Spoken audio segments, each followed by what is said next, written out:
You've joined my time zone. I'm in Atlantic time and you just changed over the weekend, right? Oh, right, yeah. And by the time I return, but another week, the days will be longer in New Jersey than they are here. Wow. After the equinox. Oh, right.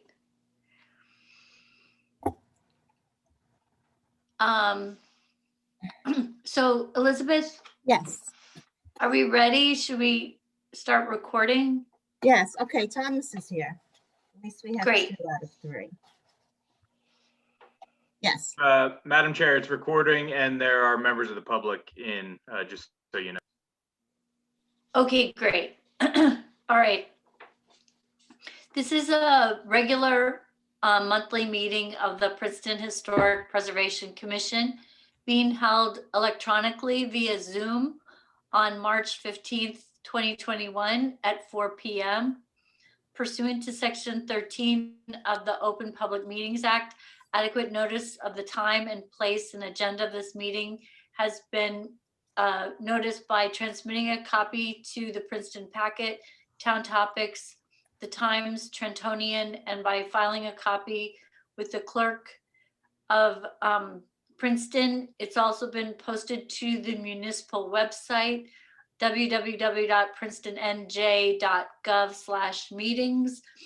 Pursuant to Executive Order 107, due to the state of emergency in New Jersey regarding COVID-19 coronavirus, notice that the declared state of emergency, all regular and special meetings of the Princeton Historic Preservation Commission will be held electronically via Zoom. And such notices have been placed on the official bulletin board at the municipal complex and on the Princeton website and are to be maintained throughout the year. All right, Elizabeth, do you want to do a roll call? Yes. Ms. Capizzoli, I'm here. Mr. Endersby, There. Ms. Satterfield, There. Mr. I Shore. think she went to her front door. Oh, okay. I'll come back to her. Mr. Shatskin, Here. Ms. Campbell, Here. Ms. DeSanzo. Nope. Ms. Howard, Here. Mr. Pyle. Here. Okay, I see Mr. Shore here as well. I'm here. Shirley's here as Right. well. Okay, very good. Okay, great. Thank you. Well, all right, maybe we should do the minutes since everybody's here. Good idea. So does, first are the January 25th minutes. If anyone has any kind of changes, let me know. Otherwise, is there a motion to approve the January 25th, 2021 minutes?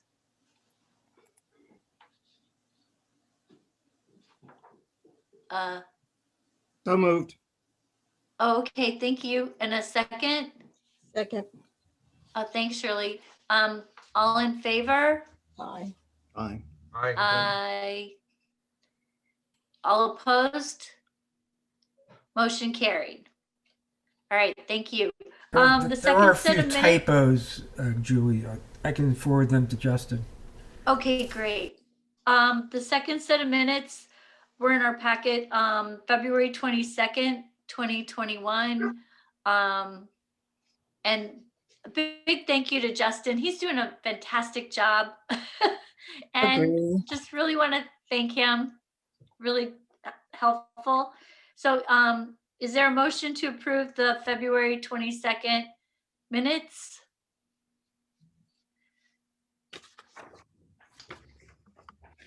I so move. Okay, great. Thank you, Tom. And a second? I'll second. Okay, thanks, Alric. All in favor? Aye. Opposed? All right, motion carried. Thanks very much. we're going to move on to Ed and the Board, Commission, Committee, and Task Force Members Handbook. And I guess just an overview of the important points our new members should know. Thank you, Madam Chair. Councilman David Cohen and his colleagues every year update and circulate to all of the folks like you who volunteer for Princeton what is called the Board, Commission, Committee, and Task Force Members Handbook, which I believe Elizabeth has probably circulated to you. It's a lengthy piece, and it's a very helpful piece. The good chunk of it in the back, if you're curious about what other boards and entities do, beginning with Exhibit C, which is about half of the handout, and goes through and outlines, for example, the role and responsibility of the Historic Preservation Commission, but also the Planning Board, the Zoning Board, and all the other boards and commissions who serve the Princeton community. So the guts of it are before that exhibit, of course, and the chair thought it might be helpful today to kind of go through the highlights of that handbook and to see if you have any questions now, or it might prompt some questions later, which we would certainly be happy to address. So in the handbook, it begins with a nice outline of all the items that are covered on page 2. On page 3, it's nice. It leads with an introduction under the general comments to basically thank you for being volunteers for Princeton. And the idea of this handbook is to provide some guidance and some background information about your role as a volunteer for a municipal corporation. You'll see actually when we get to part of this, when we talk about the local ethics law, which you are subject to as a government person working for a volunteer agency for the town, it's important for you to know what's expected of you and basically how you're supposed to conduct yourself when you're handling matters. And you handle quasi-judicial matters, meaning that when you have an application for historic preservation plan approval, you make that call. You debate it, you discuss it, you vote on it, you attach conditions to it, and then Elizabeth follows up, and so do I when necessary. So your function as a volunteer is very similar to what the planning board does and the zoning board does, and that is they're kind of an independent volunteer board, but they have jurisdiction over matters which count.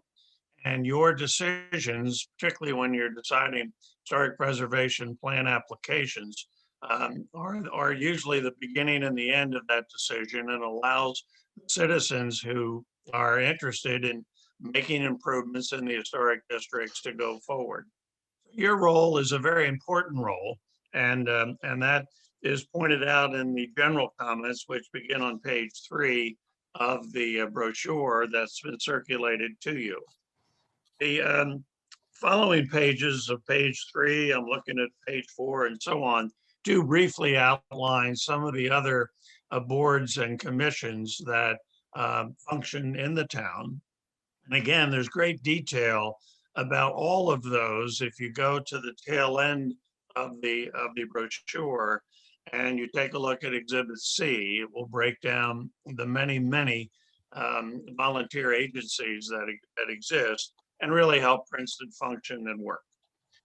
It goes on page 5 to talk about the expectations for you as a volunteer for the town. So it really covers in kind of an outline fashion things that are probably not new to you and are a lot of common sense, but they're well organized and they're worth repeating. For example, just like we see all your happy faces on Zoom today, you're attending the meeting. And that's important when you sign up and you volunteer to be on HPC or the zoning board or the bicycle commission or whatever it might be. People are counting on you to follow through on that commitment and to attend the various meetings. And in some respects, I guess over the last year, we've been doing this now for a year. It's almost easier for you to attend by Zoom because you can do so in the comfort of your getaway, hideaway, as Eric is doing, Eldrick is doing today from the sunny island, or where Tom is sitting in his den, and I'm sitting at home in the dining room. So it's a little easier to do it by Zoom. I think we all prefer getting together and sitting around the table and, I don't know, sharing talk and being a little bit less formal on Zoom. But nevertheless, you have done a wonderful job this past year, my observation, staying up with your obligation to attend the meetings. And that's really the beginning point, is to say, I will attend the meetings. Another thing to remember too, that if you can't attend the meeting, and nobody can attend probably 100% of them during the year, Elizabeth, or the chair, is not kind of your babysitter, and they're not going to be contacting you to follow up and say, can you make the meeting tomorrow?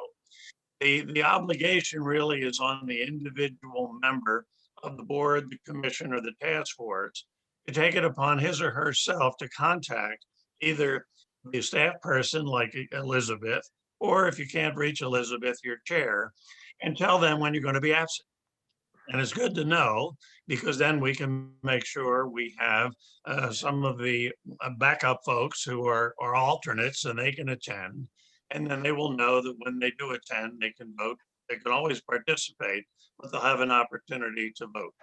So just be mindful of that. If you know you're going to be on traveling or you're on vacation and you can't attend the meeting, be sure to let Elizabeth know, or the chairperson know. They also stress that you need to do your homework. The applicants who come before you pay a pretty hefty fee to apply to the board, and they also pay an escrow deposit. Hopefully they get some of it back, because you're pretty swift in what you do, and hopefully we don't use up all their escrow money. But they're taking a lot of time and effort with their professionals to come in to see you and ask for approvals for whatever they want to do. So as it stresses on page 5 under responsibilities, it's assumed that you'll take the time before the meeting to sit down and to review and do your homework and go through the various documents that Elizabeth will share with you. And usually the process is you'll get those applications before you usually get Elizabeth's staff report. And that's good, because you can give yourself a chance to review the application materials. If you have any questions about something, or if something's missing, you can then contact Elizabeth and we can fill that in. If there's some questions legally about, do you have, or are you able to participate because of some conflict you may have, you have the opportunity to consult with me before the hearing. And then usually slightly before the hearing, you get Elizabeth's staff report, which kind of pulls everything together, outlines the parts of the code that you're expected to apply, reminds you of what those standards are, and then you're really set to go. And one thing I have noticed with the HPC, that all of you do really take seriously your responsibility. And you can tell from the questions that you ask, or the way you may react to some of the suggestions that are in the application materials, that you have read the materials. And that's really wonderful. You're doing your homework and you're providing a board to the applicant, which can make an informed decision about the application and feel as though they've gotten a fair shake when they've come before the board and they've shared with you their request, whether you approve it or you don't approve it. As long as they can feel as though they got a fair shake when they came before the board, then I think you've done your job. And oftentimes, and there's something mentioned in the outline too, about it is sometimes important for the board to discuss the materials, and some may feel strongly one way and some may feel strongly the other. And clearly your decision does not have to be unanimous. You usually do get more of you agreeing than disagreeing. And there may be somebody who just feels as though the intensity of the development is too great. The impact on the surrounding properties is too negative. And you might stick with your position about, well, I'd like to support you, but I can't. But you do a good job as colleagues on the board in considering the comments made by all of you as you work your way through. And the chair does a very good job in really calling the issue after you've had that opportunity to really work that through for a reasonable period of time. And that's a sign of a good board working together. And it's a sign of a good board respecting one another's opinions and the different ideas that you all bring to the table. You all have different experiences and you all have different takes on certain things. And it's really healthy to have everybody share that information freely. You do that to deliberate, to discuss, and then at an appropriate time, the chair will push the button and say, okay, I'll entertain a motion. And then we move on and the matter gets decided. So on page 5, when they're talking about your responsibility as a member of the Historic Preservation Commission, I believe everything that's outlined here, 1 through 10, you actually practice and you actually do that. And on page 6, it talks about the responsibilities of the chair. And we've been blessed to have a chair who has been a chair for a good long time. And before that, we've had other chairs who remain on the board who also have had that experience. And they've done also a good job in directing the organization. So that the responsibilities of the chair, believe me, are being discharged beautifully by the Historic Preservation Commission. Responsibilities of the secretary, well, you just complimented Justin for the fabulous work that he's doing. Elizabeth does a great job in following up. And together, that's kind of the quote unquote secretarial support that you receive. Responsibilities of the council liaison. David, you better turn this off. No. No, David does a great job. And also, what's great about David is he's a contributing member of your organization. He's got great skills, great background. He knows what the big picture looks like too, because he's a member of council. And he can articulate your positions to council when you make certain recommendations. And you may recall, roll the clock back before COVID, we were working with Shirley and we're working on the Witherspoon-Jackson neighborhood designation. And that was a little tricky. There were people for it, people against it. And I think thanks to David's liaison work with the full council, that with the presentations that were made by the chair and other members of the HPC, that process, I think, went very smoothly. And now we do have a very appropriate, wonderful new historic district. Thanks to all the work that you guys did. But I think a lot of the table setting was done by David, whoever was the council liaison when all that began. And that's really important because that is your somebody sitting up there who kind of knows the nuts and the bolts and what you went through to reach a certain conclusion and to make a certain recommendation. So the council liaison, we've been blessed with great ones, and you got a good one right now. There's also comments there about the relationship with the mayor and council members. And that's kind of a segue into the role that each member of the HPC should have when speaking on issues related to matters that come before the commission.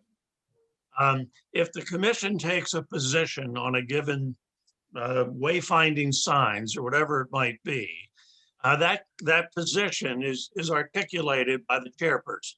Chairperson would carry that forward in the form of a presentation or a written memorandum and so on. until there is a consensus and a decision by HPC, it's not appropriate for the individual members of HPC to begin to enter into any dialogue, either certainly with the applicant or with any of the neighbors, because you really aren't authorized yet to speak other than in your own individual capacity, but you can't speak for HPC.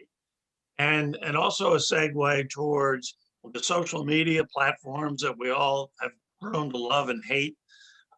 You have to be very careful when you are responding and talking to one another on a social media platform, Facebook or anything else, because everything that you do in that context on any of your official business is basically a public record. And even if you're doing it on your own, excuse me, email, if somebody is upset with what you decide and they want to appeal that, and we're living through an appeal right now, as you may know, from the Brown property on South Harrison Street, there's an appeal that's been filed.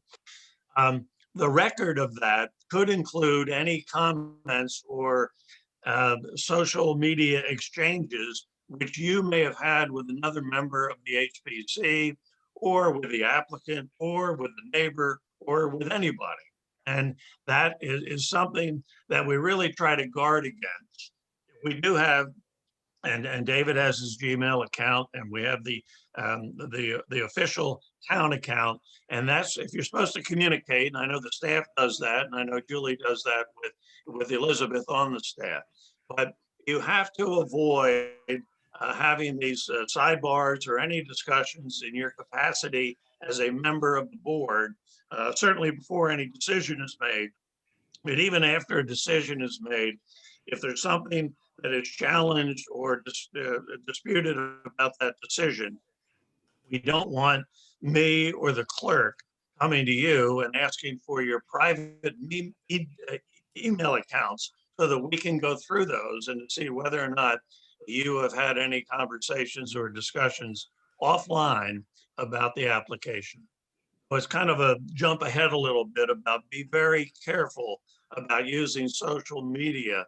And you obviously you can't meet by social media, and a couple of you can't be discussing applications by social media before you come in here. You're a public body. We give notice under the Open Public Meetings Act.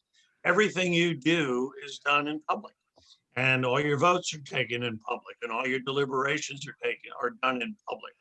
So we have to preserve that public record, and we have to discourage and tell you not to do anything on social media which would involve your role as a member of HPC.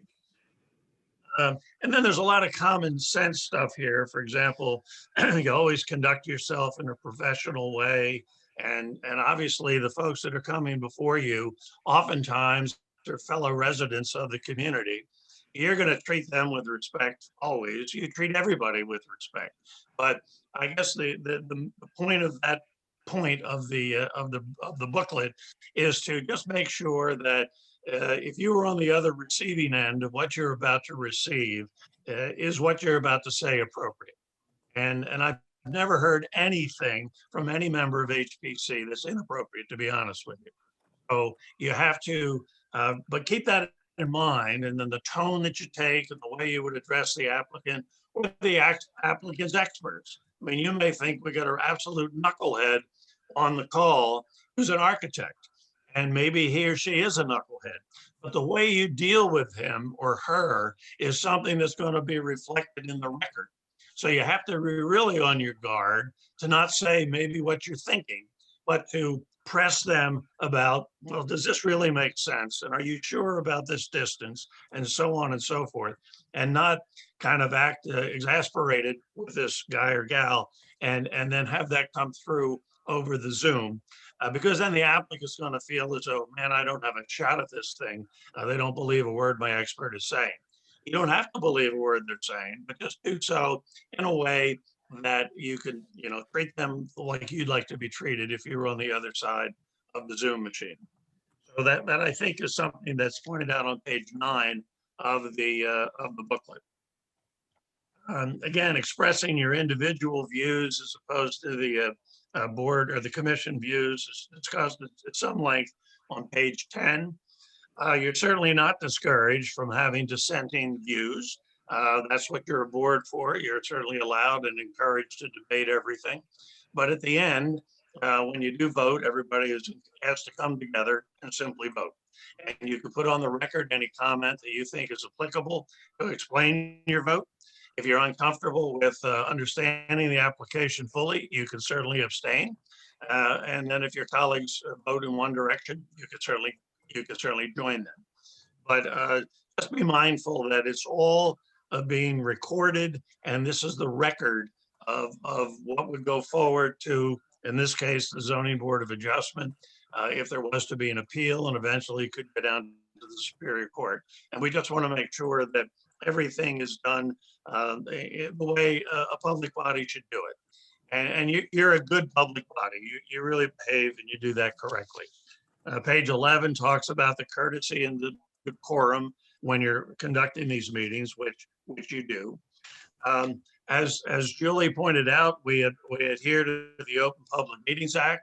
We post everything on the website so that people know what the agenda is ahead of time. If there are reports and application materials, those things are shared with the public ahead of time. And that's what the Open Public Meetings Act requires. We give notice to everyone. The applicant today who's coming in for a partial demolition has given notice for 3 weeks in a row because that's what our regulations require. Elizabeth and I check that to make sure that the notice is proper and that everybody who might be interested in this application within 200 feet or reading the local newspapers for 3 weeks in advance would have an opportunity to attend the meeting and to be heard. The meeting times, well, you're required, and I think you all do a great job of being prompt, being here when you're supposed to be, so that we can crank it up, and the chairperson can open the meetings, and we can move forward. And then everything that is suggested on page 13 about the chair announcing the agenda, going through the agenda, we can only act upon matters that are anticipated and are put on the agenda. So there can't be any surprises to the public when somebody tries to add something, which we don't do. But everything is noted and we're transparent with the public so that they know what you're going to be considering and when you're going to do that. And then taking action on page 14 of this booklet talks about making sure that somebody will move the matter and second the matter. And then you could put your comments on the record if you choose to do that. You don't have to choose to do that. The record comes before the vote. So if you've been debating this for an hour and people are taking one position or the other, and after somebody moves the motion, there's a second. The chair then says, is there any final discussion? And then we call the roll. And when you do announce your vote, you can set forth in the record why, or you can just simply vote yes or no, or abstain. And that's pointed out for you as well. Elizabeth and the chair do a good job in putting agendas together. The minutes, well, you just went through some pretty good minutes and approved them. That's recommended, of course, on page 15 of this document. There's a contact list here of who, if you wanted to contact the clerk and anybody else that you needed to contact. There's a handy reference for that in the booklet. A code of conduct, and that gets you to the local government ethics law. You as a volunteer, unpaid volunteer of the board are considered a local government officer purposes of this local government ethics law. This governs everything a public official does, whether it's me as the attorney for the board, whether it's Mr. Cohen as a member of council, no matter who it is, if you're considered a local government official, you're covered by the local government ethics law. And the law is pretty straightforward, although the devil's in the details. And it says that no local government officer, meaning you, shall act in his official capacity on any matter where he, she, or a member of the immediate family or a business organization which you are a part of has a direct or indirect financial or personal involvement, which might reasonably expected to impair your objectivity and your independent judgment. That's the heart of this local government ethics law. Now, if as you are gearing up to hear an application, or if something comes up during the application which is troubling to you, or you think you might have a conflict, oftentimes that's the deal. You think you might have a conflict that David may have listed a house for somebody who was within 200 feet or something like that. The best thing to do is to call me ahead of time. And we would then look into it and we would go through the facts related to your circumstance. And if I, as your attorney, give you advice about you do or you don't have a conflict, under the law, you have the ability to rely on my advice. Even if I'm wrong, you can rely on my advice as your legal advisor. And then you can proceed to either participate or not participate, as the case may be. So that is really something that, and I do periodically will get calls from members of the board or the commission, and with sometimes hypotheticals, or more oftentimes it's a specific question. I worked with a couple who lives within 200 feet, several years ago, and they know that I'm on the HPC and we're going to be talking about this demolition. And they gave me a call the other day, and they wanted to know more about the application because I'm on the HPC commission. And I would say, well, in response to that call, did you discuss the application with them? Oh, no. I told them that I am on the HPC commission, told them when the hearing was, and I told them that just check the website, you'll get the Zoom connection, and you're more than welcome to attend. And that's as most that I did with that individual who contacted me. Well, I would say to you, fine, you don't have a conflict, you nipped it in the bud, and you're still eligible. On the other hand, if they knocked on your door and they started yakking to you about how terrible this application is, and you're being quote unquote cordial by trying to respond to that, maybe you have disqualified yourself from doing that. And then if that was the case, I would certainly advise you. So if I get to know about what the issue is early enough, and early enough could be 4:45 or 4:45 before we all sign on, that's when we talk about it. But you should contact me, and then I can help you make the call and give you my advice, and you can rely upon that advice, and then you can proceed. And that's probably the most important element, I think, of this booklet that you've received, is to be attentive to the problem of potentially having a conflict and doing something that later on be embarrassing, or later on have someone say, so-and-so participated and, he was a good friend of so-and-so. Now, if you're within 200 feet of the property, you're out. I mean, that's just an automatic, just like when you go to the planning board or the zoning board. If you're within 200 feet of the applicant's property, it's an automatic statutory disqualification. But most of the time it's not that clean. And most of the time it's a question. And if you have a question, I'm here to answer the question. And with that, I conclude my comments about your little booklet. And if there are any other questions you may have, be happy to take them now if we had time, or offline, whenever you may want to shoot them in my direction. All back to you, Madam Chair. Thank you. Thank you so much, Ed. I really appreciate that. So everyone, we can mull this over. We should go to our concept design. Justin, I don't know if you could let everybody in from the wayfinding sign. I'll do Kristen and, oh, I thought that Ron was here. Let's see. I'm here. Oh, you are. Okay, great. Thank Ron's you. here. And I don't think that Deanna or Michael are here, so it's just the university. Okay, great. Well, thank you so much. I know we've had the delays with this, so maybe Ron, if you just want to jump right into it, that would be great. Okay, I will do that. Let me make sure I can share my screen and I will jump in.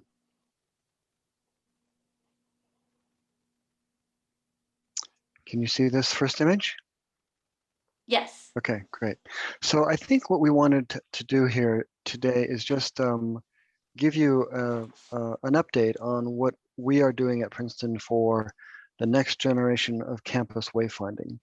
I'm going to go through this fairly quickly. I think what I want to do is just give you a sense of the scope of work that we're doing, the kinds of signage that we will be implementing, and the sort of logic of the wayfinding system. So those are the three broad things that I wanted to cover.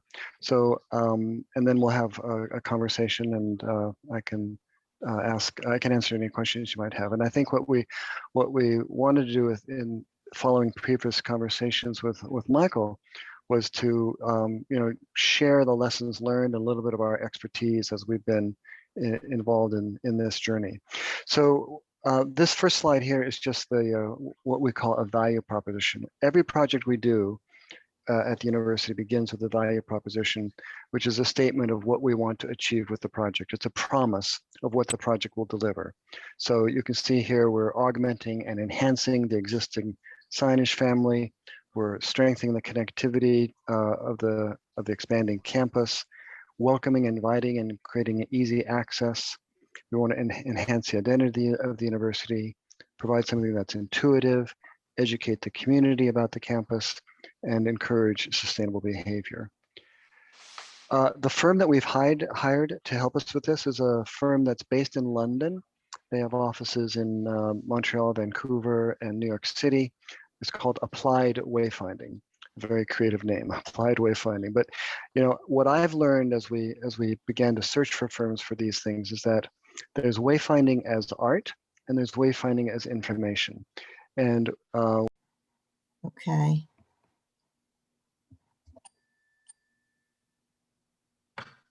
Hello?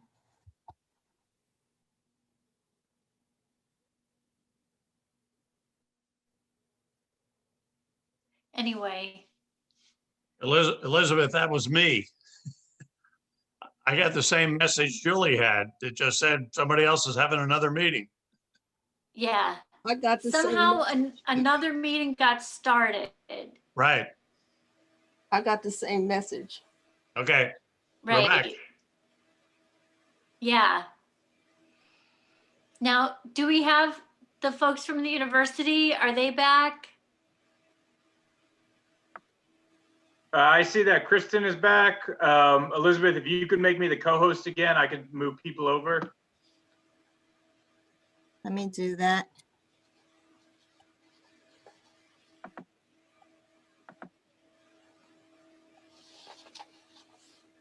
Co-host. Okay. And I'm going to get the shared screen up again. Justin, you should be co-host now. Yes, I am. I'll move Okay. Kristen over. Thank you. I don't see Ron McCoy yet, though.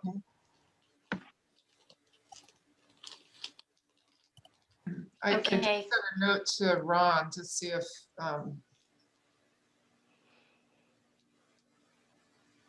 Ron. Yeah, we're sorry about that. I'm not quite sure what happened. Yeah, don't know. Like Ultra Water, I could go down tonight and pay them. I asked them first of all if they take the card money, but if they take credit, All right. because they're expensive, it's going to eat up a lot of work. Maybe he's still making his presentation. He doesn't know what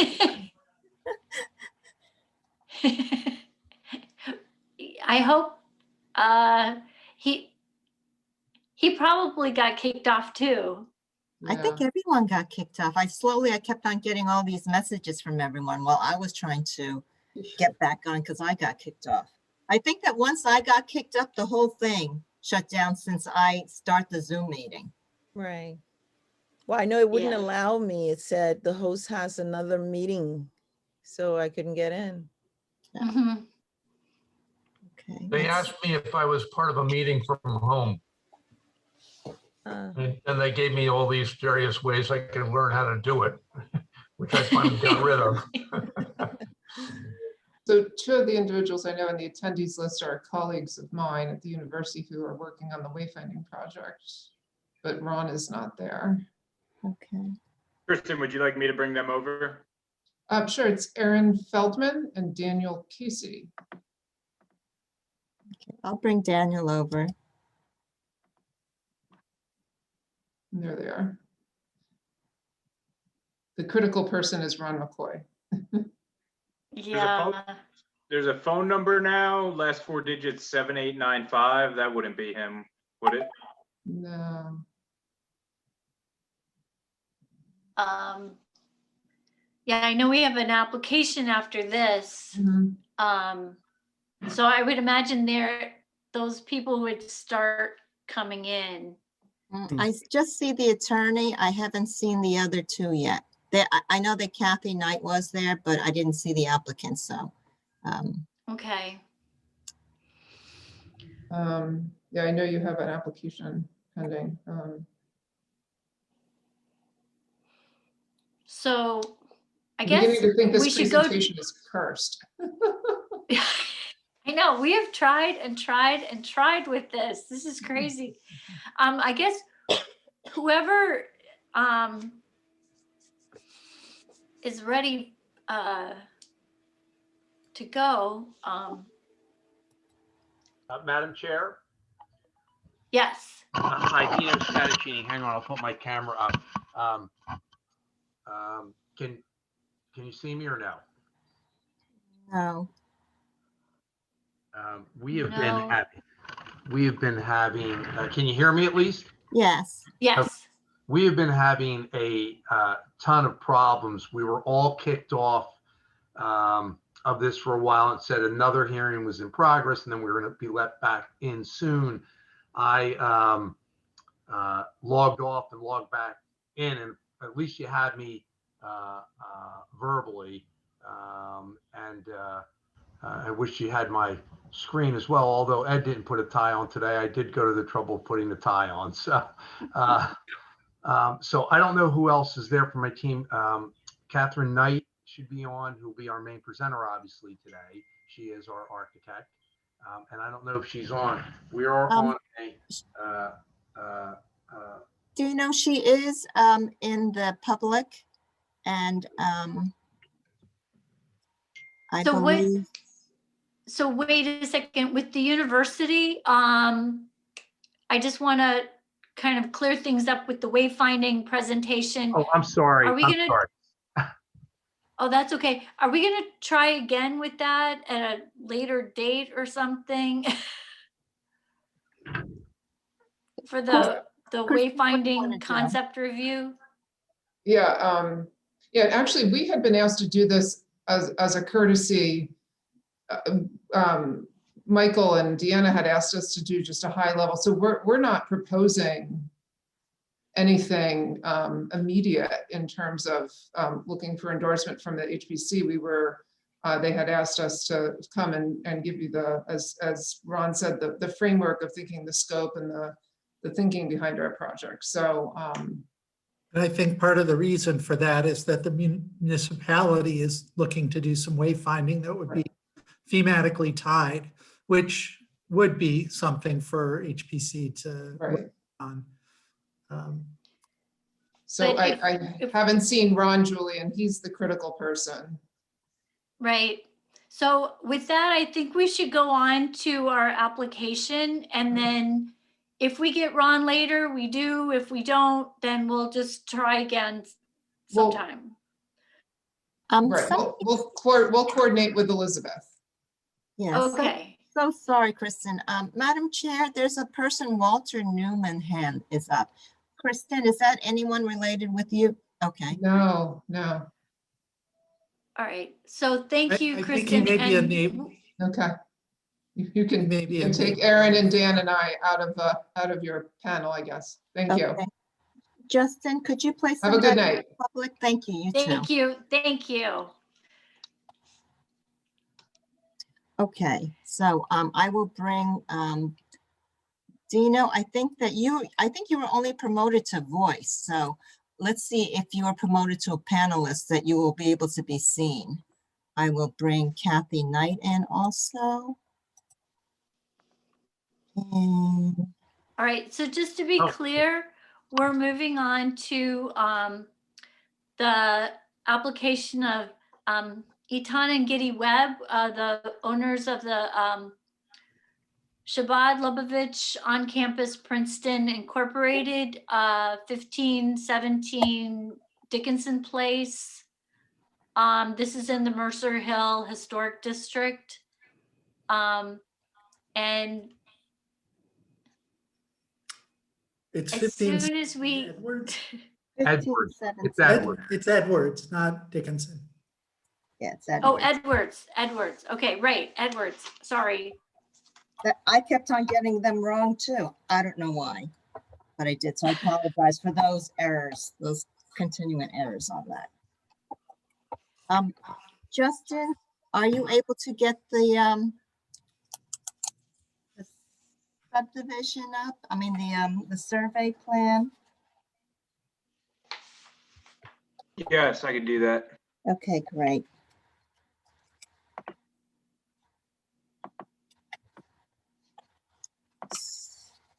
Okay. Madam Chair, would you like for me to start on the report while Justin gets that up?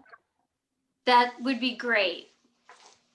Elizabeth, is this the plan you're looking for? No, it's the survey plan. It's a single sheet.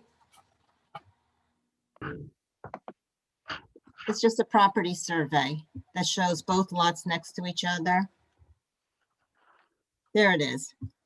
Perfect. Okay, so the applicants Rabbi Eton Webb and Giddy Webb have filed an application to construct an addition to the rear of the building on the property and add new dormers and decks. As part of the building expansion, they wish to demolish an existing garage. Existing windows will be replaced and the front entrance reconfigured. Other site improvements are going to include a new driveway surface, new access ramp, walkway, AC units, and landscape. This application requires variances. So the site is identified as 1517 Edwards Place and is further known as Block 41.01, Lots 62 and 63 on the Princeton tax map in the former Borough R4 zone. The project site lies within the Mercer Hill Historic District of the Municipal Overlay Zoning Map and is in the State and National Register of Historic Places, Princeton Historic District. The subject properties are designated on Princeton's Historic Overlay District as Type 2, which is subject to preservation plan review for any changes visible from the public right-of-way. Any visible painting or adding other surface coloring that is already existing is not reviewed by this commission. This application is in the jurisdiction of, excuse me? This application is the jurisdiction of the Zoning Board of Adjustments, with HP serves as advisor to their board. HPC reviews the preservation plan and provides its recommendations to their board with a written report or memo, and staff and members are able to attend that meeting to testify on that behalf. And I believe because this is a demolition application, Ed, I believe that demolition itself is really in the jurisdiction of historic preservation. Correct me if I'm wrong on that. So the historic preservation, Yes. Yes. right? Yes. So the building on the site was constructed by Matthews Construction Company for George Goldie's circa 1903. The original footprint is seen first at their 1906 Sanborn map. So it's surprisingly unaltered from when you see it on that map as it currently exists today. The original address at that time was 22 and 23 Edwards, and it was changed to 1517 Edwards by the 1911 Sanborn map. The building there is shown as 2.5-story, a side-by-side structure with a centered covered porch. And it had a 1-story bump out in the rear of each of the units. It had a shingle roof, and a porch and bump out had a composite or a slate roof. So the subject lots today are identical in lot area, and they collectively contain 0.15 acres. So it's very small. They're situated on the north side of Edwards Place, adjacent to the university's parking lot that's on the corner of University Place. The existing structure on the project site is a masonry 2.5-story, 2-family side-by-side duplex. Their attic dormers are clad with cedar shingles. The building and garage are stucco with asphalt shingle roofing. 17 Edwards, as you can see on the survey map, is on the west side, and 15 Edwards is the lot on the east. Both units have a driveway that run along the side property lines. I'm sorry, I don't have a cursor that's going to work. 17 Edwards has a 1-story masonry garage, which you can see in the rear of the property, and a wood platform. All buildings along this street, except for one single-family house, are duplex or multifamily dwellings, and some are owned by the university. Edwards Place is residential in use and in appearance. So the two units have identical building footprints, and its overall shape is rectangular. Each unit is 3-bay with 9/9 windows on the first and second floors, and the attic windows are 6/6. Both ends of the front facade project slightly under front gabled roofs. A covered center front porch sits on a masonry foundation and has a pyramidal roof. Porch posts and balusters are simple, straight, and square. End stairs access those, as you can see, under the covered porch, and there's separate entrance doors for each unit. Let's see. There are 3 dormers on the east elevation, which is for 15 Edwards, and there's 1 dormer on the west elevation. If you, in your package, you saw that there was a photograph from the Historical Society of Princeton, and on the 1989 Architectural Survey photograph, you can also see at that time that there was only 1 dormer on each side of the building. The Historical Society photograph also shows at that time there was an east side access to the front porch versus what you see today. Although you can see there are several gates that are along the front property line, which probably implies that it had probably recently been changed. So unknown actually where those entrances might have been originally. So the proposed application states that the owner of the property is Chabad Lubavitch on campus, Princeton, Inc., which Rabbi Eaton Webb serves as president. Chabad is a nonprofit religious organization that supports the Princeton University Orthodox Jewish student community. Currently, the applicant with their family, along with Chabad, have been living and operating to serve the community from 15 Edwards Place. Recently, the university put 17 Edwards for sale, which was purchased by Chabad. So their proposal is for Chabad to operate from the basement, first floor, and half of the second floor. The other half of the second floor and the upper attic level will be occupied by the rabbi and his family. To accommodate this displacement of the residential space, they propose to add dormers to the west elevation and expand the ones on the rear. This way they can gain additional headspace to be able to accommodate extra bedrooms and bathrooms. New dormers are going to be identical on the west side as it is on the east side. They also are proposing a new sunroom on the rear of the property, which is a 1-story. And these are to replace temporary seasonal tents that they have used in the past for the Chabad use along the driveway and rear yard. The addition will also allow for a multi-purpose room in the basement in the future, and there'll also be a deck constructed above the sunroof for the residential use. There's also a new existing stair tower, which will connect the upper, there's also an existing stair tower that's going to be constructed adjacent to this addition. There is an exterior staircase that will connect the upper deck to the lower terrace of the sunroom addition. 15 Edwards currently has shutters on the front and side elevation windows. Dormer windows do not have shutters. The applicant proposes to add new shutters to the front facade of 17 Edwards, sorry, I'm getting confused between the two. 17 Edwards, which is the west unit, and remove the side shutters on 15, which is the east facade. So they only propose to have shutters in the front of the building. The consolidated building inside is also going to be reflected by the outside by actually only having one entrance. And then an entrance is going to have one door and a side light. The door will be slightly larger and the existing side entrance stairs will be removed to have a new central stair system that goes to the street. The door is going to be similar with 2 panels on the lower half, and the upper half will be changed to 12 light instead of the diagonal multi-pane, which is there currently.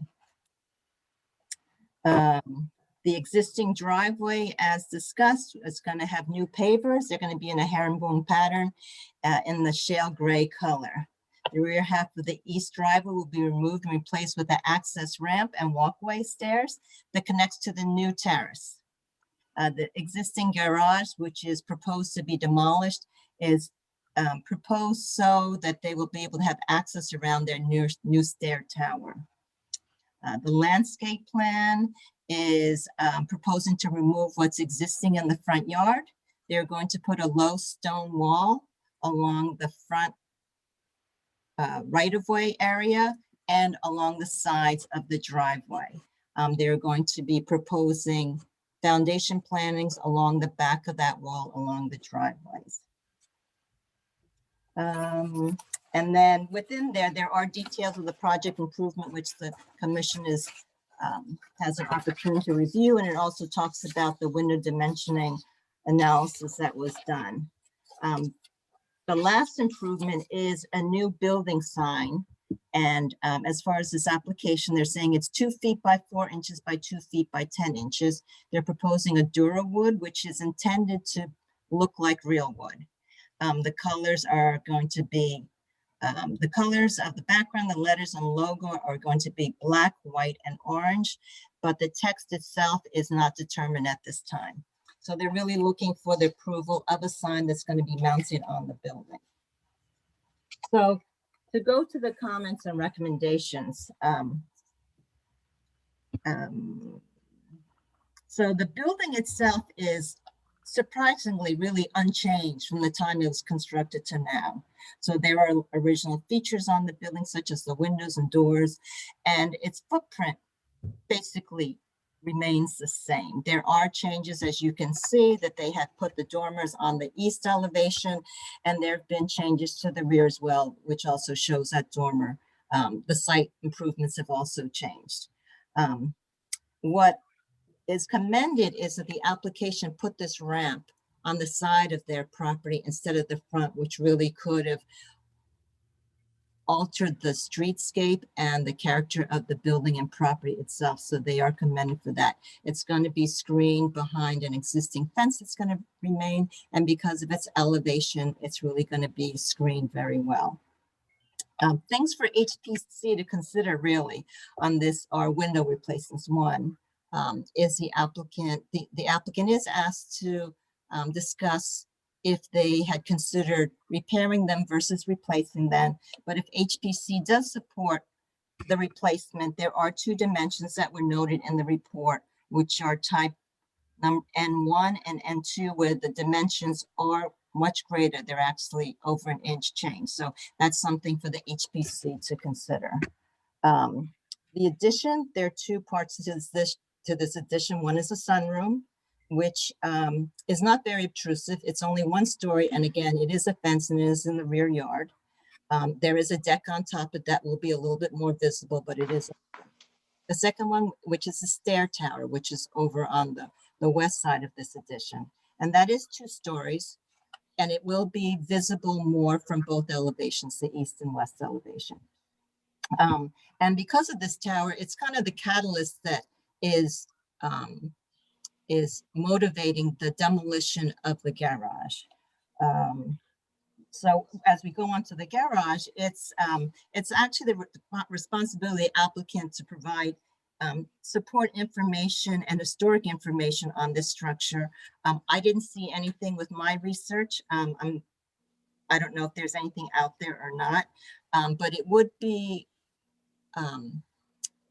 perhaps advantageous if the applicant was able to repurpose this instead of demolishing it for perhaps, they do have a bicycle storage area that's going to be right outside the tower. And if they're able to use that to have it a covered bicycle storage area and also perhaps storage for other outdoor furniture as chairs, tables, and umbrellas that they probably would use out there. The front porch, that is going to be a visible change. It's going to be changing from a 2-family to a 1-story with 1 entrance. They're going to be taking away the side entrances and putting a central staircase and the removal of the center post. The one comment that I would make for this is that the door itself really takes away from the symmetry because of the design. It's got a center door and it's got a side light. So I think that that is going to affect the way the building looks with the symmetry now. So that's something that I would ask the HPC to consider. What else do I have? The dormers. So there is the new west dormer, which adds 2 more dormers, which are going to match the ones on the east elevation, which those had been added, as you could tell from comparing it from the Historical Society and the Architectural Survey's photographs. But at the same time, it does seem to balance that symmetry out, but that's something for the commission to consider. Shutters, I think because of the support that is shown in the photograph, that there clearly were shutters in the front and the sides, that the commission may want to recommend retaining shutters or placing shutters that might be missing on the side elevations. And I know that the drawings also indicated that the attic shutters that were there, that they proposed to change it to a single width. Again, the photograph document does show that they are 2 individual ones that close as the other ones do. So that would be something that maybe the commission would also recommend. The site improvements, the surface of the driveway, that's something for the commission to think about whether they would support that paver with the herringbone surface. Landscape, as far as, again, reference to the photographs, that it does show that there've been shade trees that were lining the street on the property and along the sides of the driveway, just in the front yard. So I had highlighted that within the requirements under the historic preservation review.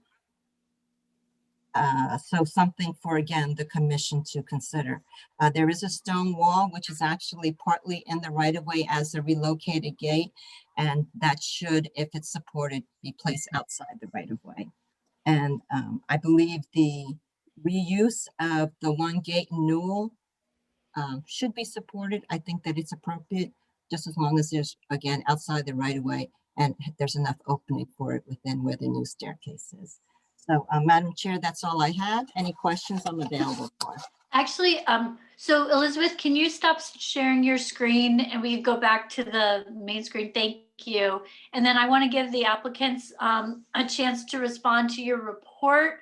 Let me see. I guess, I don't know who wants to start.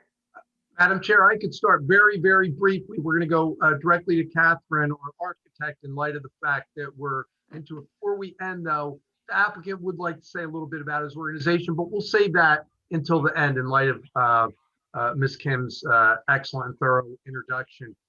First and foremost, I would like to thank Ms. Kim and Ed both for walking us through the process. They were very helpful throughout this, so thank you to that. So I know Ed was saying a lot of nice things about other people at the intro and your processes, but he and Ms. Kim do a very nice job as well. So thank you for that, and we appreciate that.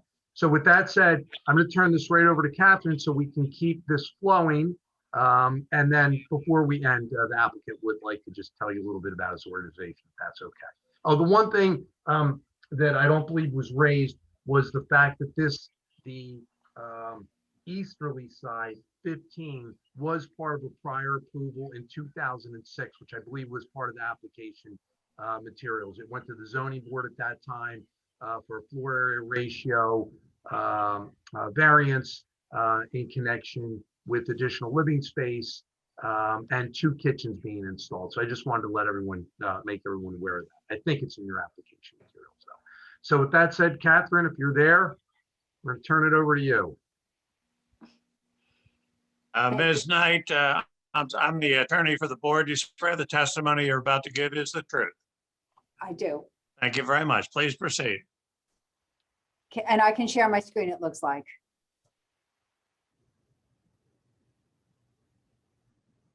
Great. Can everyone see my screen? Yes. Ken. Thank you so much for having me here. We wanted to kind of move you right through. Elizabeth gave an excellent introduction to the project, and instead of repeating our application, what we thought is we would just address the questions that she had as part of it. So she outlined some questions and we have repeated them here and thought that we should go through that.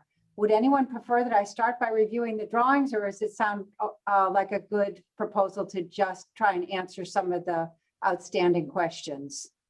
I think the question, yeah, just start with the questions. Okay, all right, perfect. So the first question was just a question about where is the residential entrance.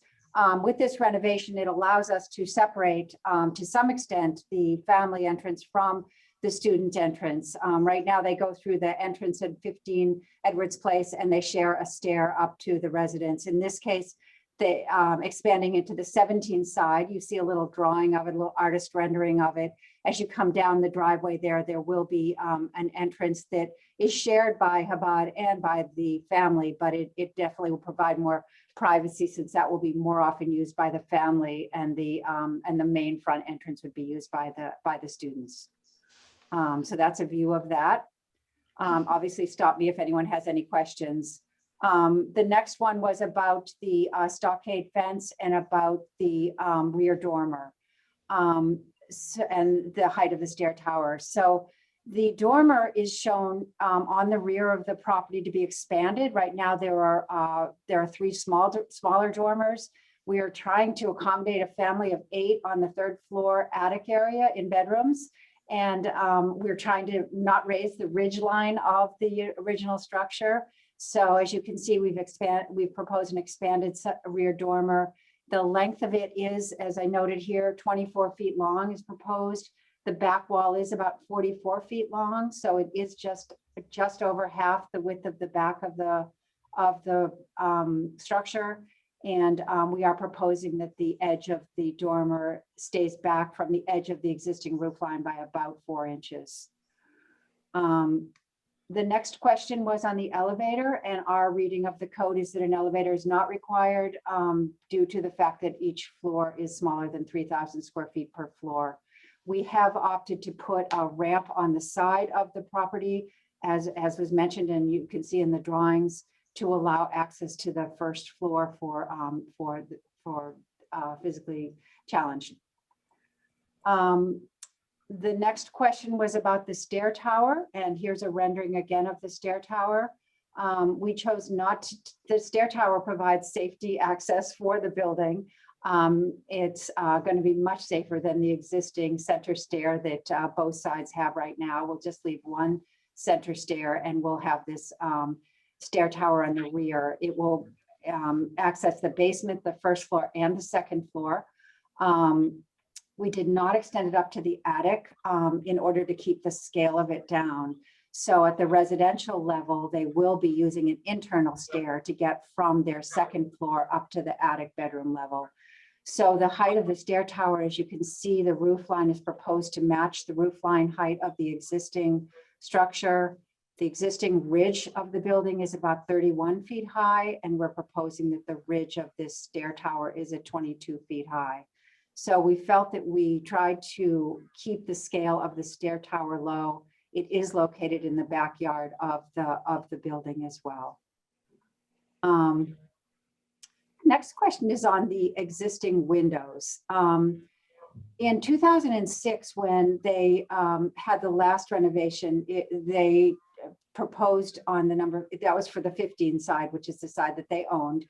They were, it was suggested that they repair the windows, not replace them. Then the university bought the 17 side and replaced all the windows. So we're just proposing that the 15 size now match the 17 size, which has modern windows. So when there's some discrepancy on the window sizes, it's because we're trying to match what the university did so that the building will look cohesive and whole. We're not trying to match the existing windows that are there. So there's some slight differences, and particularly like the ones on the front of the elevation, they're matching what's right next to them, what the university ought to replace, and that's what we spent a lot of time on. So even though our sizes look different, that's comparing it to what's there now, not comparing to what's adjacent to it on the 17 side. And since then, the windows have really deteriorated since they were repaired in 2000, actually it was 6, not 5. And the combination storm windows have not held up well. So we're really hoping that we will be allowed to upgrade it and match the portion that was done by the university. This was an accident. Yes, there was a question about this random window here. I don't know if I think my cursor is active here. We apologize. That's an artist's mistake, and we're not putting a window at that piece of the roof right there. We apologize. There was a question about whether this dormer is aligned with the windows below. This is the number 17 side. This is the existing dormer. These two dormers are being built to match the center one and match the dormers on the 15 side. So we do not believe that this aligns with these existing windows below, but it is the existing location of that dormer, so we didn't want to move it. And then these windows change size because we need egress windows up there. So, so that's what caused the difference in these sizes, that they're now egress windows. And they're casement egress windows, as many of you know, that's necessary to allow for them large enough. But we are putting a wider meeting style on them, just as was done on the 15 side in 2006, so that they'll look like double hung windows. There was also a question about the front porch stair width and the walkway, and these are the dimensions that are that we have proposed for those, that the porch stairs be 9 feet wide and the walkway be 5 foot 8 inches wide. There was some questions about lanterns, so we wanted to make sure that they were included as part of our application because we did need some additional lanterns than what we originally noted, so we've tried to clarify them here.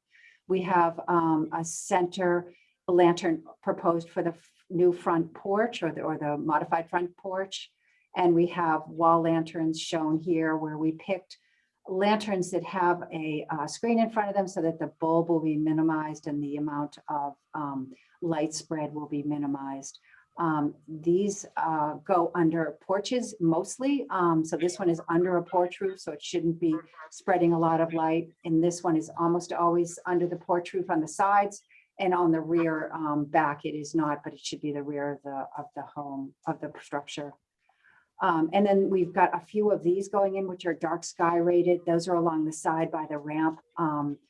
So they should be not casting a lot of light and keeping what we need for minimum light levels around the building. The next question, I hope I'm not speeding through this too quickly for everyone. Are you able to zoom in a little bit more on your present, make it a little bigger maybe? Catherine, maybe if you reduce it to one page, enlarge it so it's reduced to one page rather than side by side. Okay.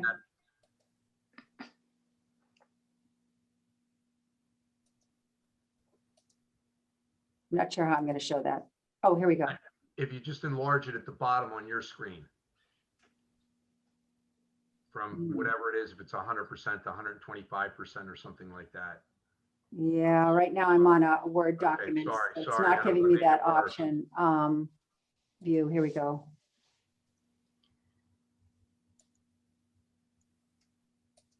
Kathy, how about that size bar on the There bottom? you go. There Is you that, go. is that better? There we I go. think it should be. Is that better? Yes? I think Um, so. I don't know. It's about the same. Oh, All okay. right, zoom Kathy, it to a can you hit larger that- size. Can you hit that size bar on the bottom of your screen? You know, it's at like If you 109%. zoom in now, how We does have, she zooms we have in the then? maps. Don't, a lot of it is on the There we map. go, percent. There we go, 200. Yep. There we go. Oh, Yeah. better. Yeah, Okay. better. Do you want to go back and look at any of the other drawings that you couldn't see because they were too small?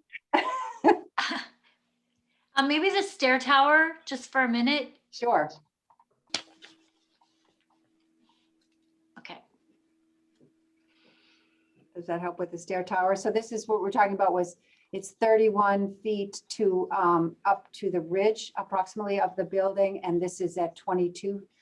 Sorry, the ridge of this, which is a little peak right here, is about 22 feet. Okay, great.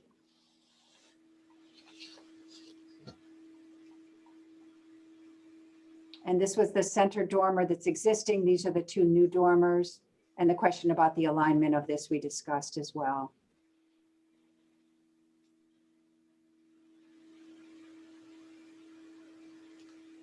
These are the lantern proposed for the front porch. And then by the rear entrances, we have type B proposed. And along the ramp and on the opposite side by the parking, we have some of these dark sky ones proposed.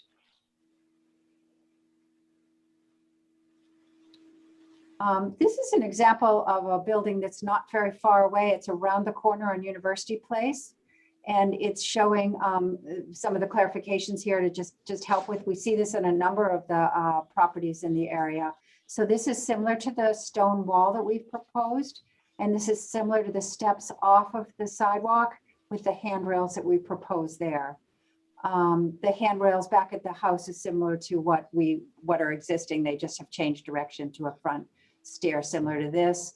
And this is showing a wall mounted sign with a ceiling hung lantern that again was inspiration for what we were thinking of. The height of the stone wall should be between 12 and 18 inches, depending on how all the grades work out. And that's kind of, we wanted to provide that just for clarification. The size of this sign is 24 inches wide and 32 inches high. We had proposed 28 and 34. I can't say we feel strongly about our size, but we were planning on something very similar to that, and that size is absolutely fine as well. So here's a little close-up of that.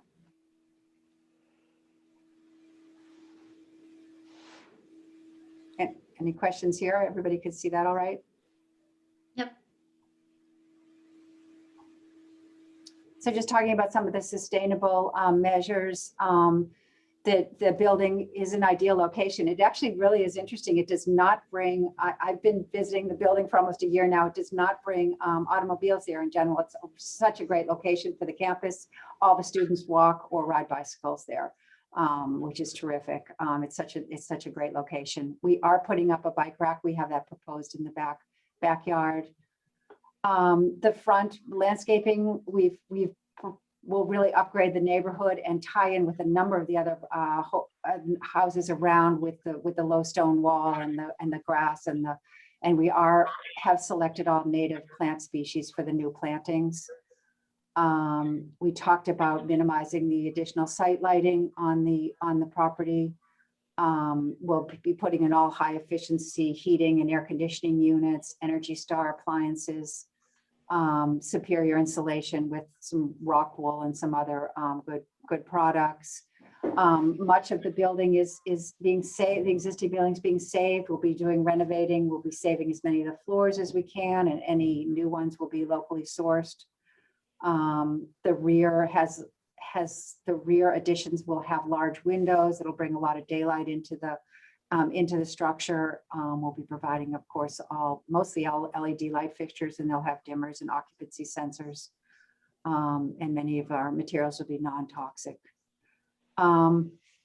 The other question, and perhaps I should go to the site plan for this, was on the sheltered, about the existing garage. So I think I'm going to shift over quickly to the other set of plans. And we'll just talk about the site plan there a little bit.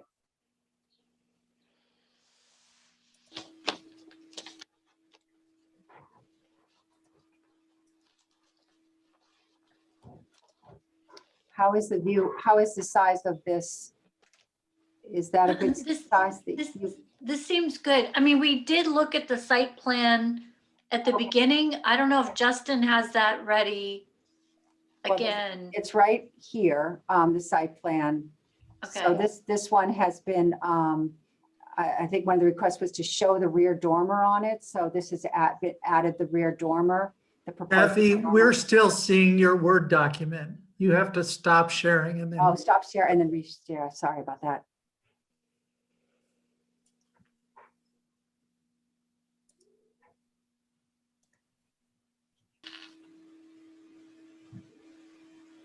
Okay, now we see it.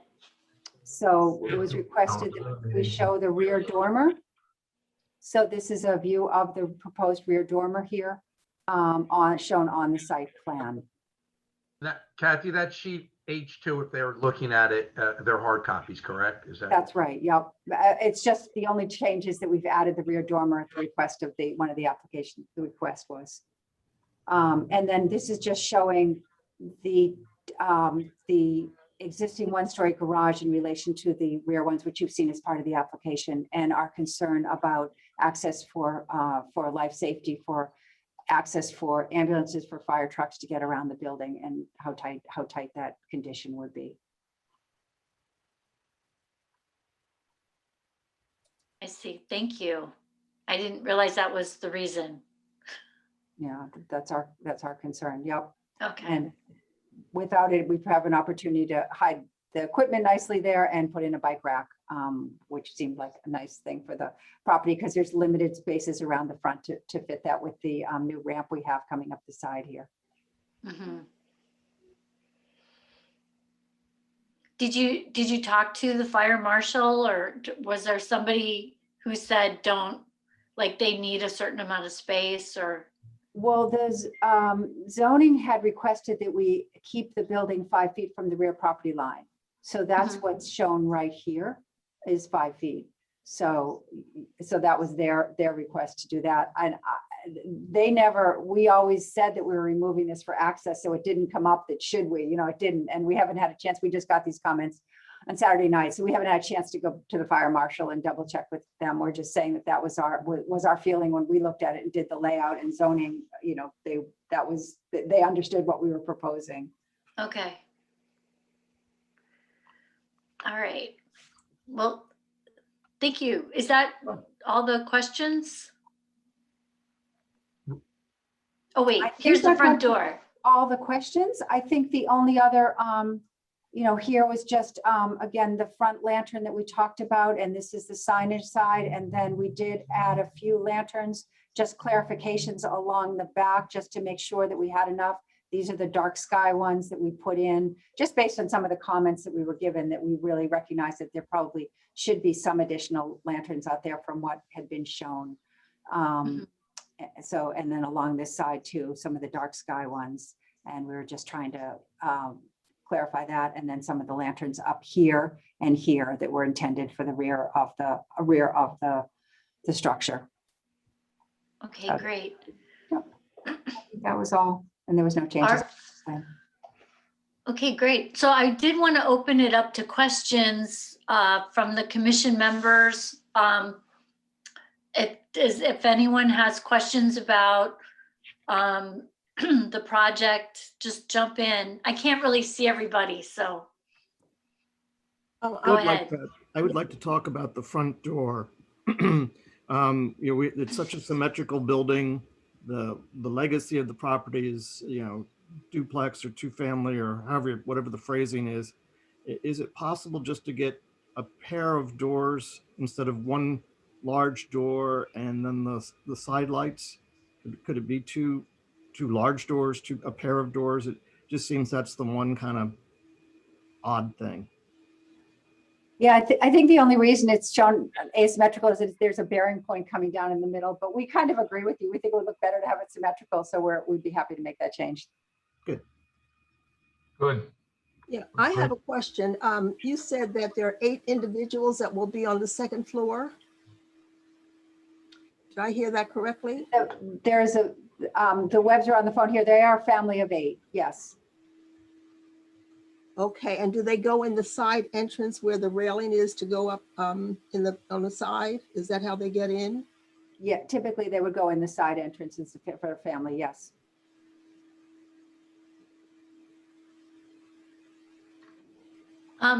Also, I wanted people to weigh in on the shutter situation. So right now, the shutters are being proposed on the front, but not the sides. Personally, I don't really have a problem with that. I see a number of houses in the area that have the same situation, but I just want to know if other people had feelings about that.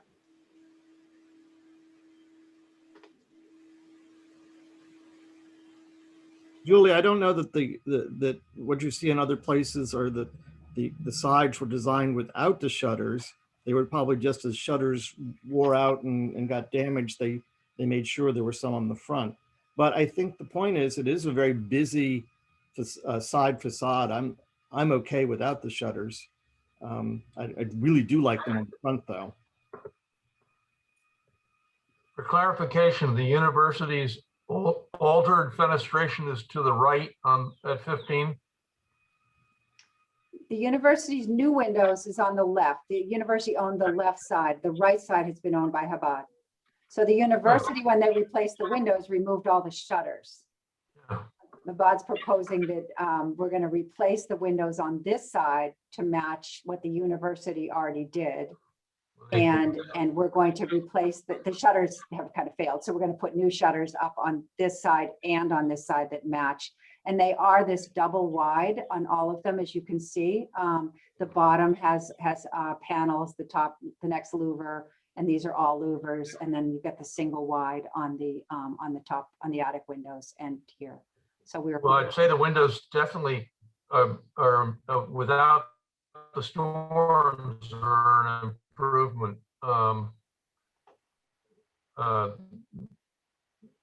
So I'm surprised and pleased that you said that it's the one.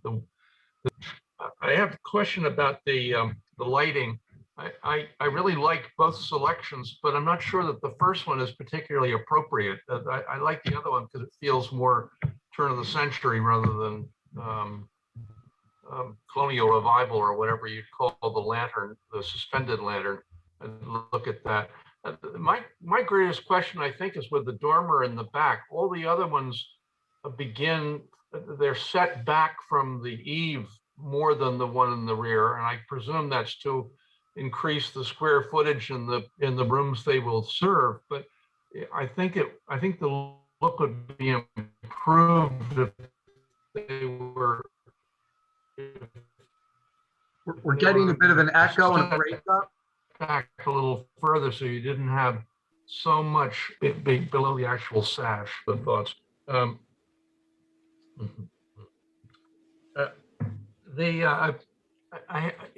You see what I'm talking about there? That if the room was set back an extra foot, then the roof line would come up closer to the sill level of the larger windows, which I think would be an improvement. The other thing would be, of course, if the roof could somehow reflect to some extent the roofs that are on the existing dormers, but I can see that the windows themselves are set a good deal higher. I don't know exactly why without seeing the inside. How wide are the steps leading up to that rear entrance? I mean, what is the tolerance between the existing building and the garage and the width of the steps between them? Sorry, could you repeat the question one more time? I'm looking at the site plan for the garage and the existing house.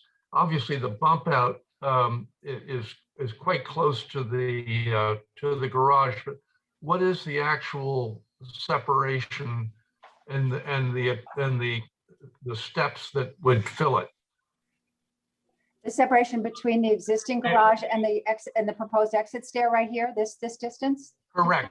It looks like the steps you're proposing are less than a foot wider than the space that you're creating with the addition.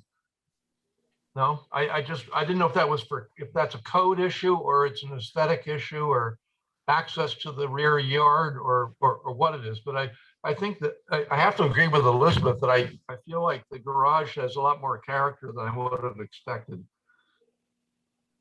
And if it could be used in place of the exterior for the bicycles, for instance, I think that would be an improvement. I suspect the door was changed long ago, and some attention might be given to that. Even if it was open, it would feel it would reflect the original intention of the semi-half timbered approach in the gable. Does that make any sense? Probably not. My final question is why an artificial wood for the signboard? Why not just wood? It's going to be protected by a porch, I guess. Sorry, what? Artificial wood where? Sorry? On the signboard that you're creating. It's not hardy plank, but it's a similar type of commercial product that replicates the look of wood, but I don't understand why it isn't just wood. I'm sorry, we're doing a stucco exterior, and the only place we have some shingles up on the I used to dormers. speaking English down here. On the Kathy, he's talking about the sign that's mounted on the front. It's that Oh, Dura the wood. sign. Yeah, he Oh, wants to know why it's not real wood versus that, since it's a protected porch. if that's important, we'll try and track down a real wood sign. They seem much more available in this alternate material. If that's important, I'm sure we could try and figure out a real wood sign. I don't think we feel strongly about that either.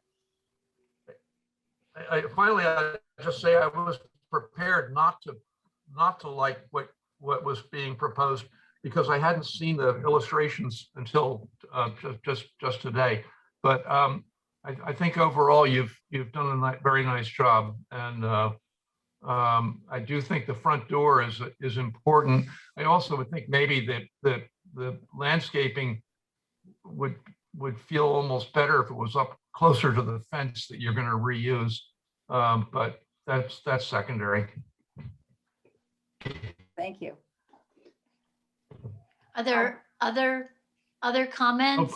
One thing about Edwards Place, years ago, people told me, and I think, I don't know, it was maybe one or two sources, but when I was doing oral history, I knew that building with I don't know how many units, 10 units or something like that on the other side of the street from this.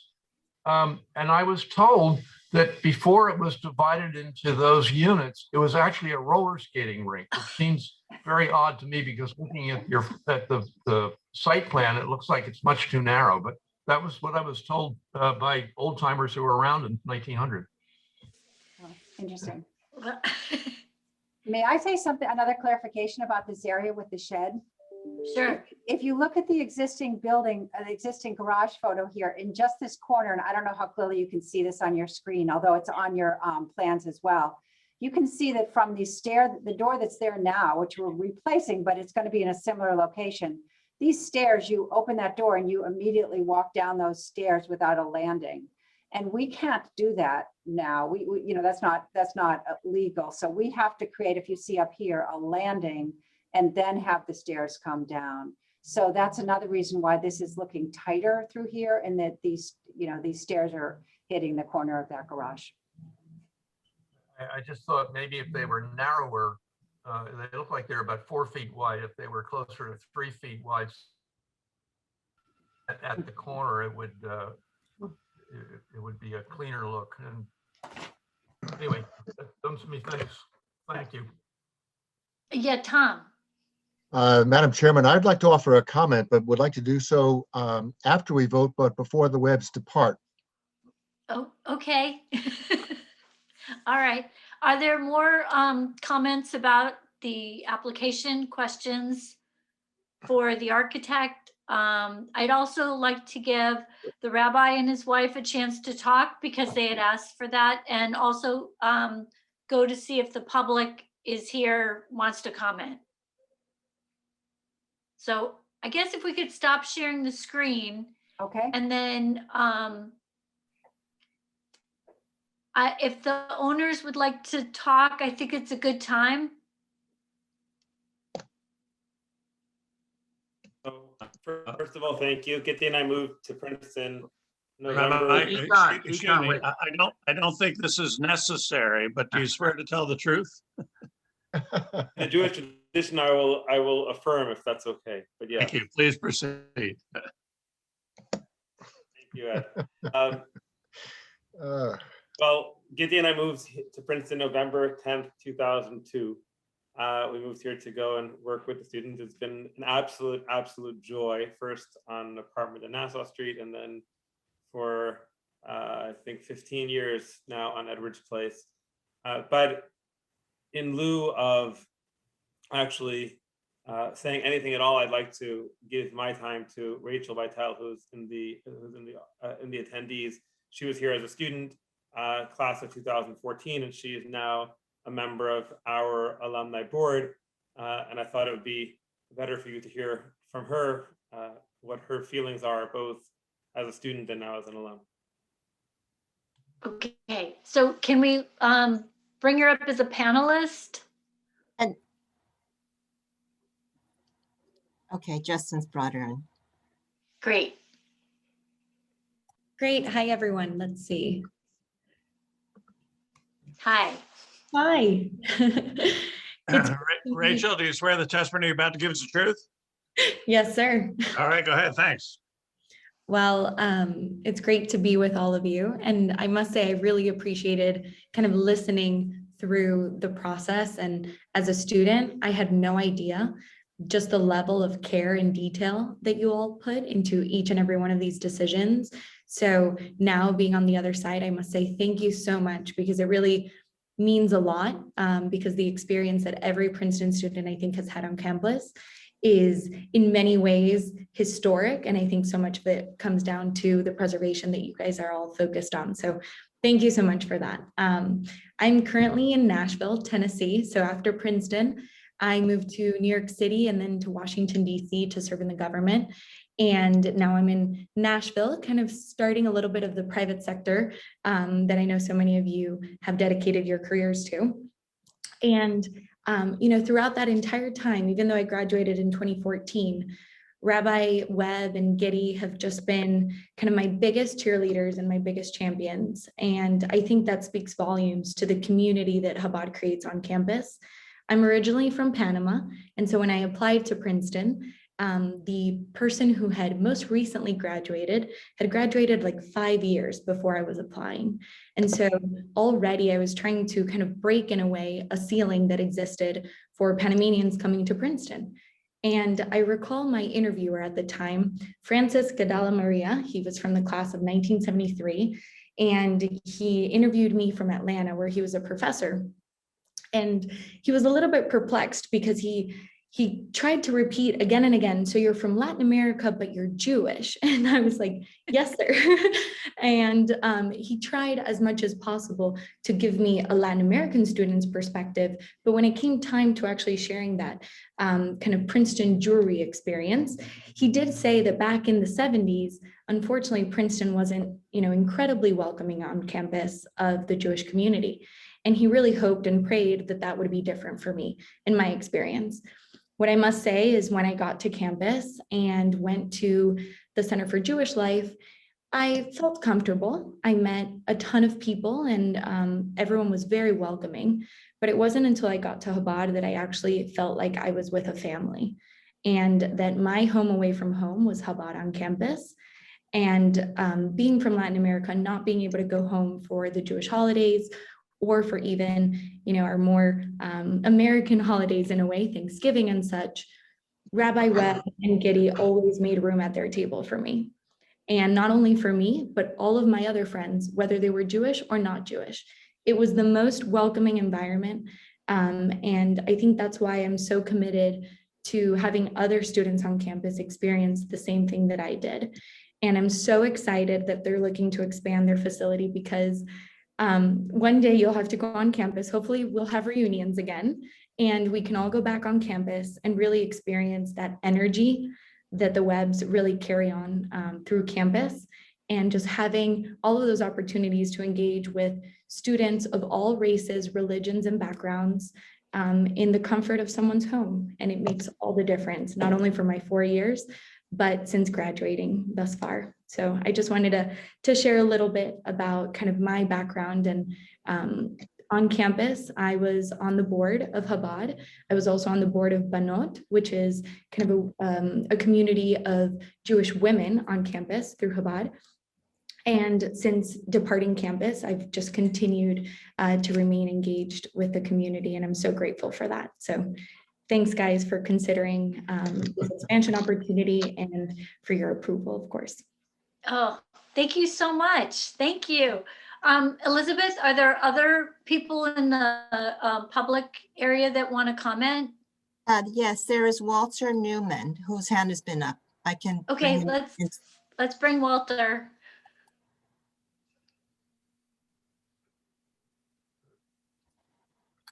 Okay. It's actually Ann Neumann for the moment, and I think I'll speak for Walter as well.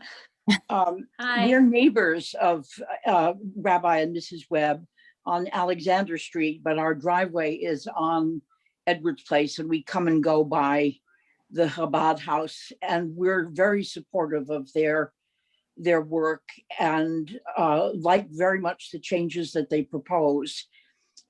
In fact, the work of the Chabad will be in a way less intrusive because they've been hosting students in tents along the driveway of number 15 on the east side of the house. Not that they've been intrusive at all. We haven't minded that, but they'll be in the back. So that the character of the street will be even better preserved than it has been so far. Do I need to say that this is all the truth? Yes, thank you. You're welcome. All right.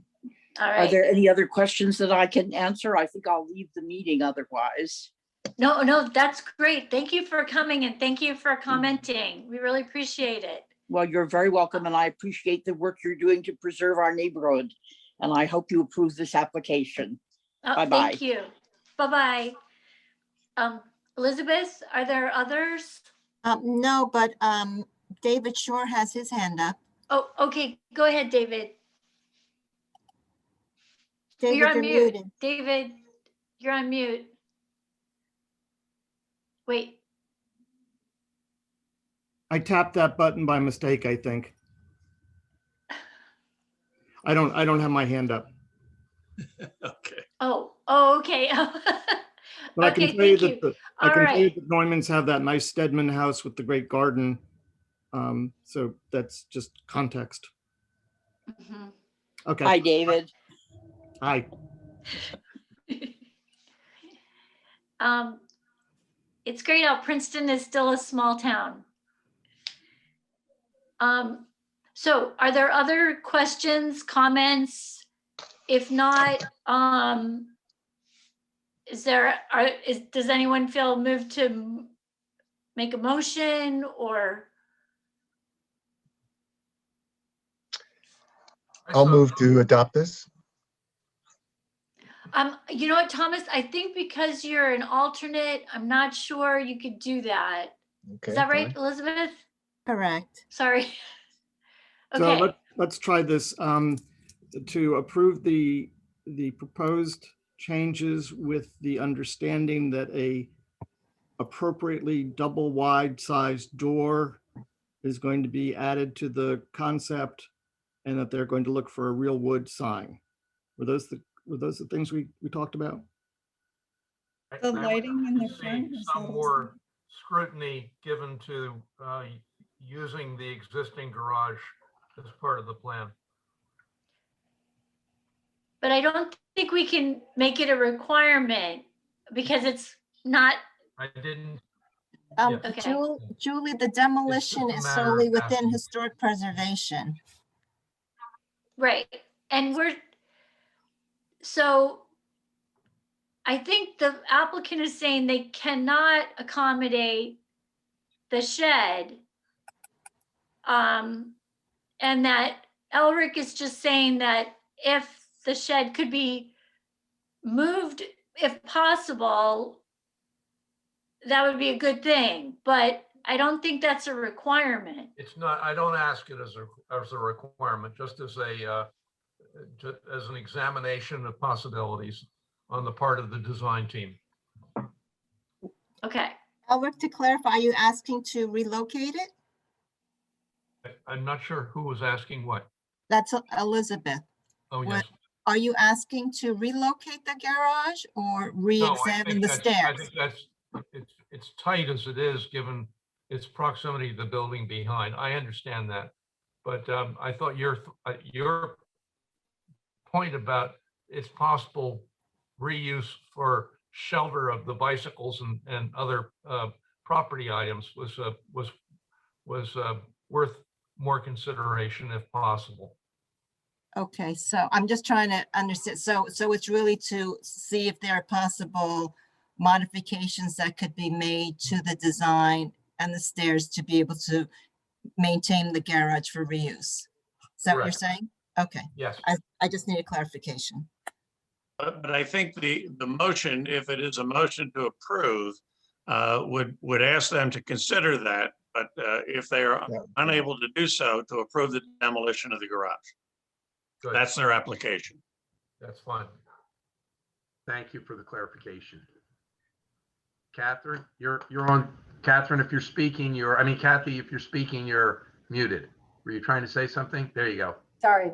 For the front door, David, could we do a center door and 2 matching skylights instead of the double door? It was Sure, just the symmetry, I think, is what's important. okay, because I think from our point of view, we'd rather do a center door with 2 matching side lights rather than 2 double doors, if that would be acceptable, as long as it's symmetrical. Yeah. Okay, great, thank you. Thank you. All right, so David, you were making a motion. I think we've got the door issue. And then Elric mentioned the light on the porch, just that it not be colonial looking. Is that it, Elric? Not colonial, it's just that I think the other one feels more like that kind of turn of the century feature that it's a little boxier and whatever, but actually it's closer to what I think of for like arts and crafts houses, and this is reminiscent of actually of your White City, Brenna. Those buildings that were built to have some sense of the medieval. The half timber on the garage. Yeah. Not getting anywhere, am I? Sorry. All right, so we can. Eldrick, is this something that could be administratively? Yes, absolutely. Yes, absolutely. I'm not trying to slow the process. All right, so with those conditions, I guess I just need a second for the motion. I'll second. Okay, thanks, Elric. All right, and I guess we would like to take a vote. Would you like me to do roll call? Yes. Ms. Capizzoli? Yes. Mr. Thor? Yes. Mr. Endersby? Yes. Ms. Satterfield? Yes. Ms. Campbell? Yes. And Mr. Shatskin? Yes.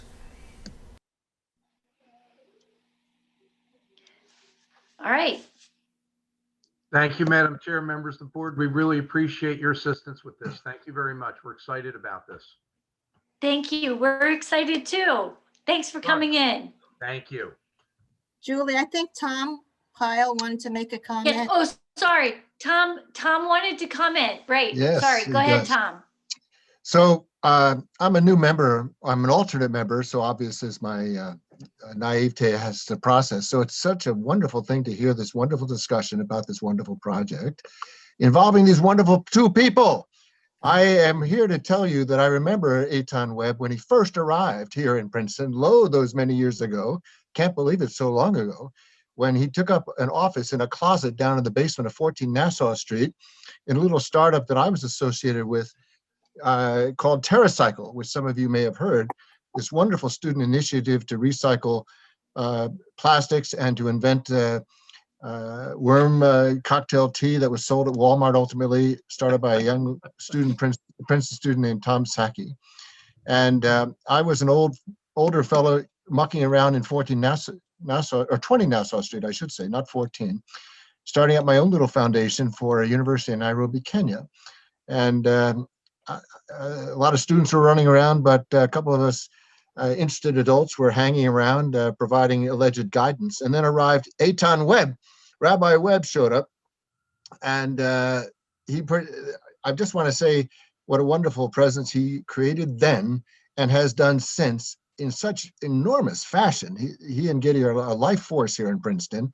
It's been some time since I've had a chance to chat with him personally, but it is so gratifying and impressive to see the progress that the Shabbat Lubavitch has made here in Princeton, all starting in that basement office where Eitan got his start. And I've been much blessed to learn much more about the whole Shabbat movement and the spirit that Miss Beitel has radiated, obviously having received the love and warmth of the Webbs and the whole movement and the great support. So it's just so impressive to see what now is coming to pass, to the extent that they have now gotten a unanimous approval from the Historic Preservation Commission in Princeton, having started in a little closet in the basement of 20 Nassau Street.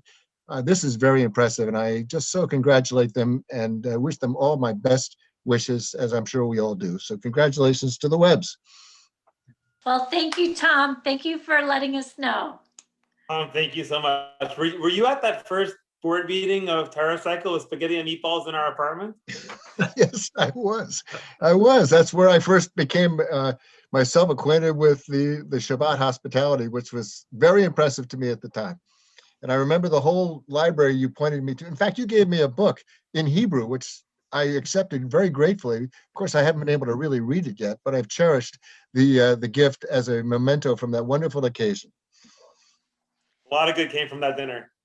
Yes, it did. Yes, it did. God bless you both. And all that you are touching. Yeah, it's good to see you. Well done. Well, thanks, everyone. Thank you so much for coming in, and we look forward to seeing your project. Thank you. All right. Now we're going to move on to subcommittees. Not as exciting. Bye, Ed. Thank you so much, Ed. Thank you. Good night. Been a great help. Thank you. Okay, very quickly,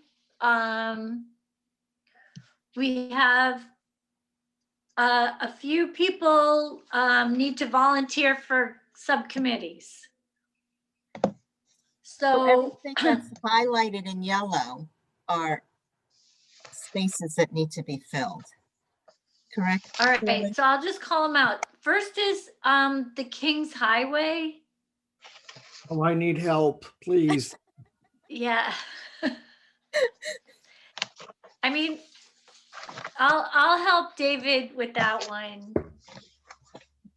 And I don't know, maybe Tom, do you want to help with it's basically guidelines for the old King's Highway. Well, that would dovetail nicely with my own interest in the Princeton battlefield, and it's the era, so I'd be happy to help. But Kings Highway is presumably going to be more than that. But it'd be an honor to work with David on that project. Oh, I'll great. fill you in on what we All did. right. Yeah. All right. So the next one is sustainable preservation.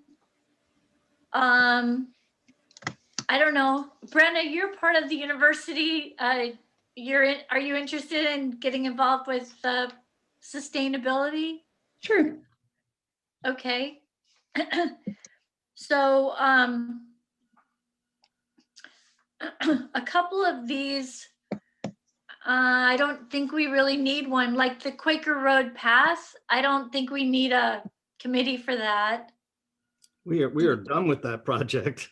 Should I take that off the list? Yeah. Okay, I'll remove that off the list. Valley Road. Is that still something? So I've got nothing has really been done about Valley Road, but I'll stay on the committee. Right. So Shirley's on it. Elric is on it, and we need one more person. Thank you, Frida. Okay, Frida is on the committee. Yay. Okay. Well, she's muted. Are you okay with that, Frida? Oh, yeah, you're muted.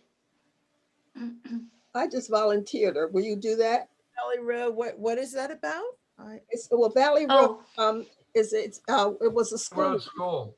Oh, and, yeah, and we want to preserve it, but nothing has been done so far. It's not in such good condition on the inside as well as the outside, but we'd like to preserve the frontage. okay. Good, I want to work with you. Did I get that right, Elric? Pardon? Yeah, that's terrific. I look forward to it. Let's see what we can do. Okay, thank you. Give me alma mater. Thank you. Oh, nice. And then there's the Princeton battlefield signage. I think Tom should be on that one. I volunteer. Okay. We need someone for ordinance revisions and demolitions. I'm seeing all of these. Right, Maybe we should put our third new commissioner has Carrie. some experience for that, I think. Am I right? Yeah, we should put Carrie on that. Okay. Well, and then we have another Princeton battlefield interpretive signage. I think that's the same as the Princeton battlefield subcommittee. If I can understand that particular initiative, there are probably two initiatives there. One is the interpretive signage that's being conceived in collaboration with the American Battlefield Trust for signage that might be on the field. Some of it might be off the field on other places that are around and may be relevant to the battle, such as places I could foresee on the Institute land or on township land nearby. The signage issue is probably relating to that initiative of Crossroads of the American Revolution, which has ideas for placing Revolutionary War era wayfaring signage around the community that might direct people towards the battlefield and other significant revolutionary locations. Well, I think Tom should be on that too. I understand that organization is having their next meeting soon. They just got some. Yes, Crossroads is having an annual meeting this coming month. That's right. I just got a notice. Okay, great. Is it one committee or two? One subcommittee or two? Same personnel? There's two.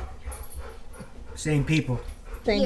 Yeah. Is there, do you have chairman in mind for these committees, Madam Chairman? Well, I think we've never had a chair for a subcommittee. We've just collaborated. So I don't think we're that structured. Okay. But A little bit like the Revolutionary War militia here in New Jersey. Good. yeah.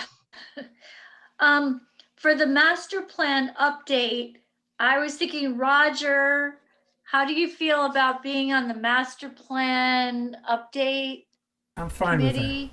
that. I'm good with that. Okay, great, great. And then anyone else? Frida, you're interested? How often do these subcommittees meet? I'm already Oh, on. they don't meet very often. What about Brenna? Would you like to Hardly comment? ever. Yeah. Well, okay, I can do that. Okay. Julie, we also have the architectural survey on that page. Right. The 2003, so that is, right. Shirley, you interested in that one? Which one is this? Architectural survey for the town. Okay, Roger and David, you want to help me on that? Yep. Okay. Yep. That one hasn't met in more years than I can count. 23. Yeah. Yeah, some of these haven't met in a long time. We need a consultant for that one, which we can't afford to pay. Yeah. I will just comment that the master plan update committee will be called upon this year because we're engaging on a thorough update of the master plan starting this year. It's probably going to be a 2-year effort, but I'm You're glad. trying to get Frida to reconsider? That's right. I'm not saying you'll have to meet monthly or anything like that. I'm just saying it will be more than once every 10 years For the master plan? for the master plan subcommittee, the master plan update. So, and that's good. That's good. Now, we have a subcommittee for mountain lakes, but I don't think we need one. Anything to do with the bridge reconstruction, however? No, that's No? not part of it. Julie, what No, was the it's reason for just- that subcommittee? I mean, honestly, it was when the dam was renovated back in 2005 or whatever. So I just don't think that's necessary. Okay, I'll take it off the list if everyone agrees. I saw David shaking his head yes. Yeah. I think we did everything we were supposed to do with that project. Okay. And we learned a lot of cool stuff, but I think we're done.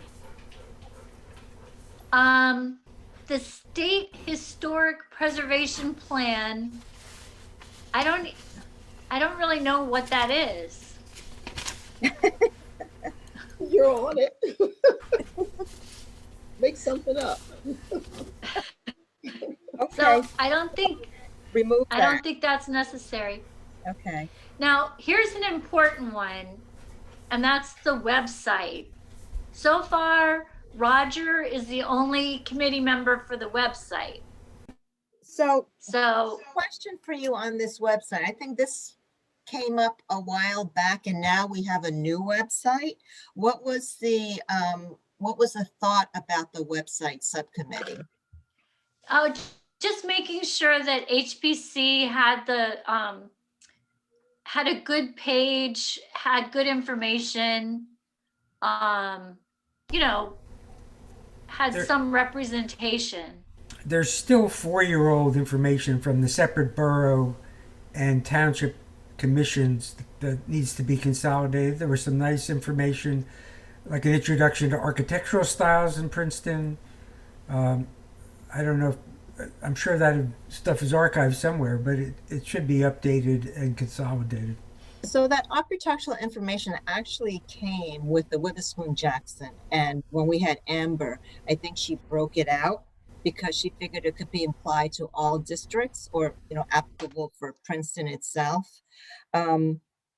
If Roger, there's a lot of things that haven't been put on there because there's only a certain amount of things that we were able to bring over.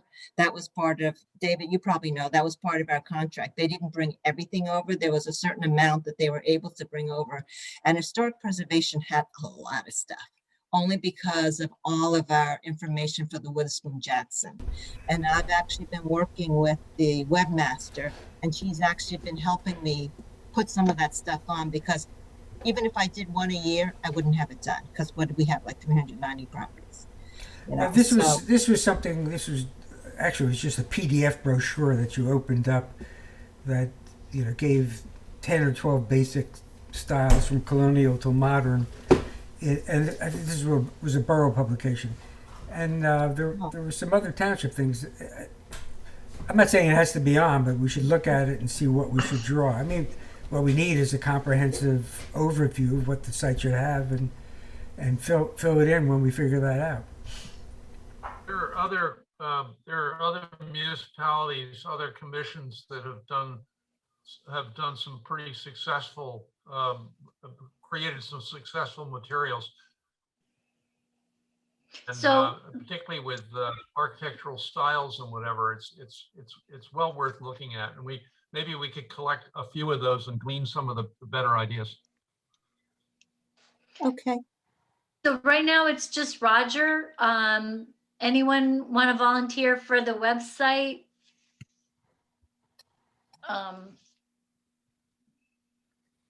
Let's see. Brenna, you're interested in website design? Website I content. hate maintaining websites. I hate it so much. I have to do it at work.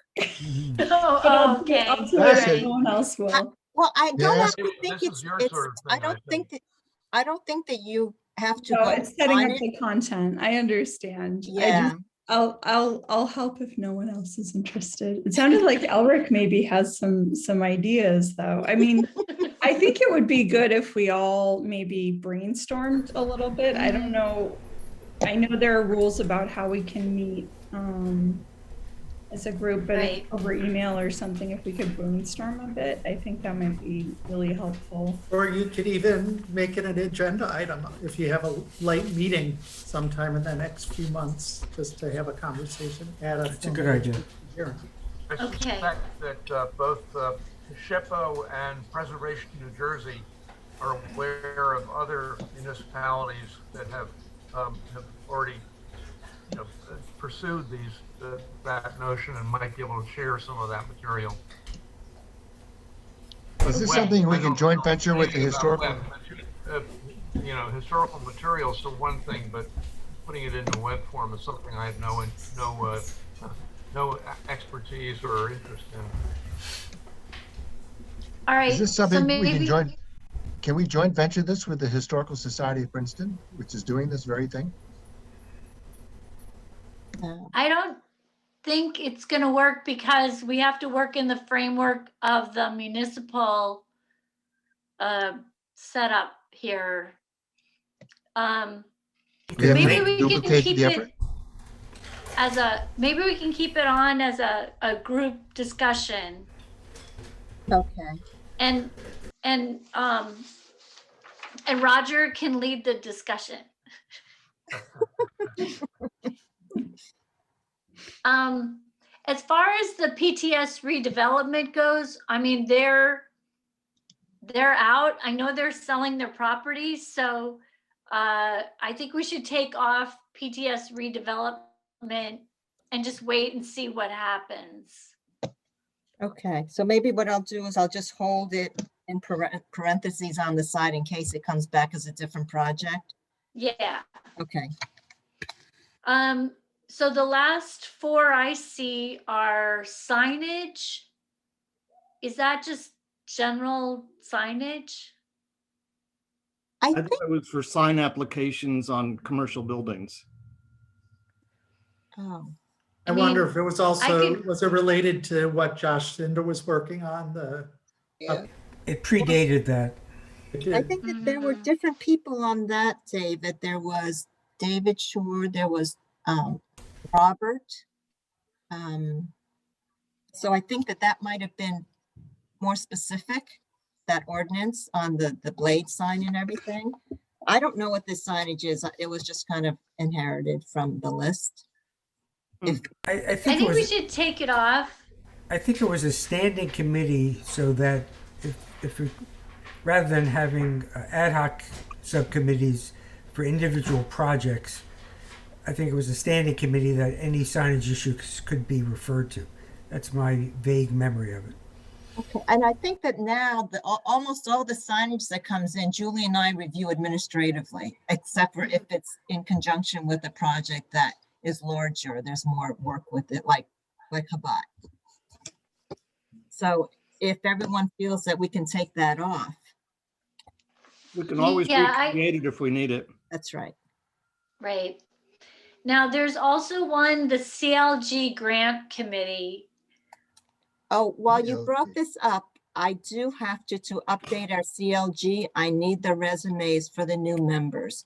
So Tom and Frida, if you could email me your resume, that's part of our CLG review. They review the commission members for appropriateness, and that's part of, we have to update that on our application. May I kindly ask, what is CLG, please? Certified Local Government. It's a classification you get from the State Office of Historic Preservation that makes you able to apply for grants. Okay. Resume on the way. Thank you. All right. So let's just hold that committee until we become CLG again. Okay, I'll put it in parentheses. What's the timeline on that? Are we close? We had, well, now SHPO has a form that we have to put online. That's the way they're processing because they haven't been back in the office. So I'm going to have to put everything in that format, but I will do that with the new resumes as well. That's not the point. I thought there was a big systematic problem with it. There was, but it was really about the definitions, but the new planner made a determination that he was willing to have all the definitions that SHPO had asked for within HPC's ordinance section. Oh, I think where that's originally, fantastic.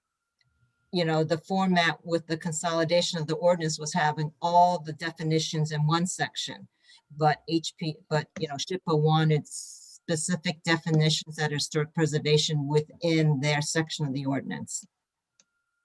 If I'm hearing you correctly, that sounds fantastic. Yes, because that was a big stumbling block for Yeah, us. great. And there are grants that we can apply for. And we could update the studies and stuff. Yay. Yeah. So we can take Tusculum off. Okay. And then the last committee I see are design guidelines. That's a big one. Yeah. So David Cohen, is there any chance that HPC might get some funding for that? I know that, you know, because of the pandemic last year, whatever funding they had available for that, obviously, you know, was no longer available. Is that something that might be considered this year for HPC? It is possible. The wild card that we're trying to sort out right now is how the federal stimulus plan is going to impact our budget.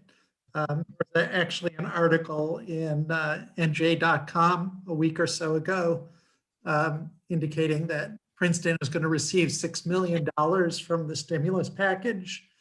And so we need to, you know, get more information about that. We don't know if it was a truly accurate article or whether that was just a pro rata share that Princeton would get based on the $6 billion that Jersey is getting. So we're working on nailing that down. But if we do get that or some significant fraction of that money, it will really alleviate the pressure on the budget. And we'll be able to do some of the things like this that we've been wanting to do for a couple of years. So stay tuned. That would be great. I mean, I think that it would also be helpful not for HPC, but those who are out there developing and working on their properties. Yeah. Yeah. Thanks, David. Sure. Okay, so Julie, you're the only one on that design guidelines. Yeah. Any volunteers? David, sure. Oh, yeah, I think it's important. Albrecht? Oh, sure. Okay, so that's our subcommittee list. I'm sure we'll make up more as time goes on. Do we have anyone from the public here in the waiting? No, I don't think so. I'll look. Okay. Will we get a copy of the new committee list? Yes, I will update that, finalize it for 2021, and I'll distribute that out. We have Michael Laplace and Tathian Cater, but none of their hands are raised. Okay, so I just want to make sure no one had any comments. Anyone in the Julie, maybe you want to make an announcement that you're doing public comment? We're doing public comment. Does anyone want to comment? Okay. Michael's not in the public. Oh, he's in the panelist. So sorry. Yeah. Oh, and so is the other person. No, he is. He's attendee. No, But- I mean, but I understand. but Yeah, he's our planner. right. But neither of them's Okay. hands are raised. Thank you. Okay. So, Elizabeth, do you have any other announcements or reports? I do not. Thank you, Madam Chair. Okay. Does anyone else have anything? Otherwise, I'll take a motion I to do. adjourn. Shirley? I don't know whether I announced it before, but I want you all to look at the website for the Witherspoon Jackson Historical and Cultural Society. We have all of the plaques there, so you can hit on the plaques to see what will soon be put up. We have the history of Negro History Month, and we also have a tribute to African-American women in Princeton minding their business, and Frida's one of them. So if you could go on our website and get the information, I'd appreciate it. You need my website. Yay. Okay. Is everybody aware that you can vote to rename the middle school after Shirley Satterfield? Oh, no, let's not go through that. Yeah. Thank you for that. Thank you for that. Yes. No, there are actually people who are doing petitions, but no, that's. It's one of the choices. I'm just saying. Thank you. Go check it out. Way down here. But the website is Princeton and then the initials for Witherspoon Jackson Historical and Cultural Society.org. Thank you, Shirley. Thank you. And all of you helped do this, with the 20th Historic District and also those 29 plaques. So I thank you. Yeah, actually, I just have to correct the record. Ed, You weren't on give it. me Yes. credit for being involved. I know. I was not the liaison at that time. No, he wasn't on at that time, but it was nice to hear your name. So, And I was supportive. thank you. Yes. All right. Well, thank you so much. Is there a motion to adjourn? So moved. So moved. Okay, thank you, Shirley. Second? Second.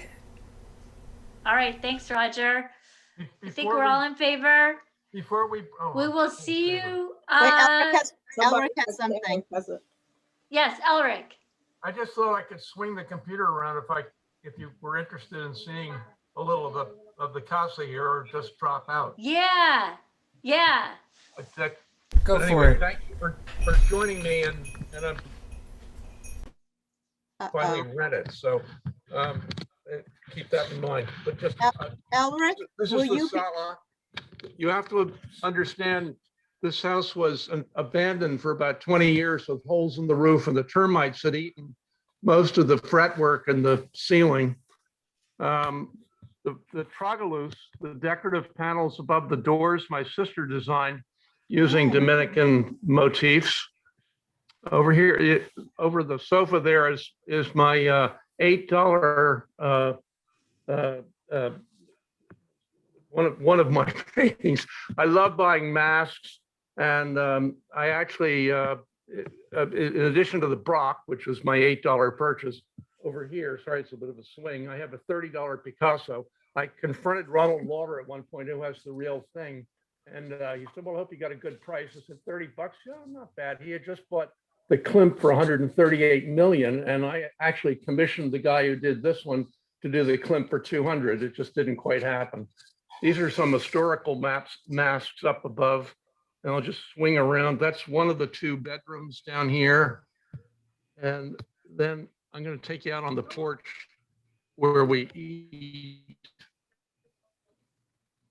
And you're in the picture now.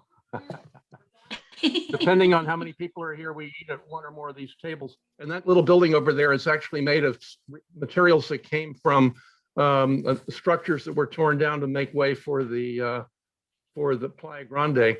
On the wall here behind my friend William are some of these are troglodytes that have been rescued from buildings that no longer stand, but we use them for Playa Grande. And William and Poopy and Francisco, waving his hands, were all the barge boards on the house. So that's a mango tree, and in the foreground is the cistern that I chopped down into a plunge, which is often used, and that's pretty much it. But anyway, thank you for Very nice. me. Very nice. Alric, can I ask you, will you be back for the next month's meeting? Yes. Okay. Yes, I come back on the 5th. The 5th? April 5th? Okay. On the 5th. April 5th. April 5th, yes. Okay. Yeah, Thank let's you. have our April you all. meeting down Alex. there. Yeah, come on down. All right. Thank Tom- you, Alric. Tom is asking for a retreat Yeah. at Elric's. Oh, yeah, retreat. Yeah, we have a professional retreat at Alric's place in the Dominican Republic. Amen. At Things down here, TBD. too. Okay. Right. Enjoy, Alric. Enjoy. Bye. We're so jealous. It's terrible. All right. Bye, Madam everybody. Chair, Bye-bye. we just need to have that voice vote to adjourn. Oh, yeah. All in favor? Aye. Aye. Opposed? Motion carried. Okay. Thank Bye. you. Out. Thank you.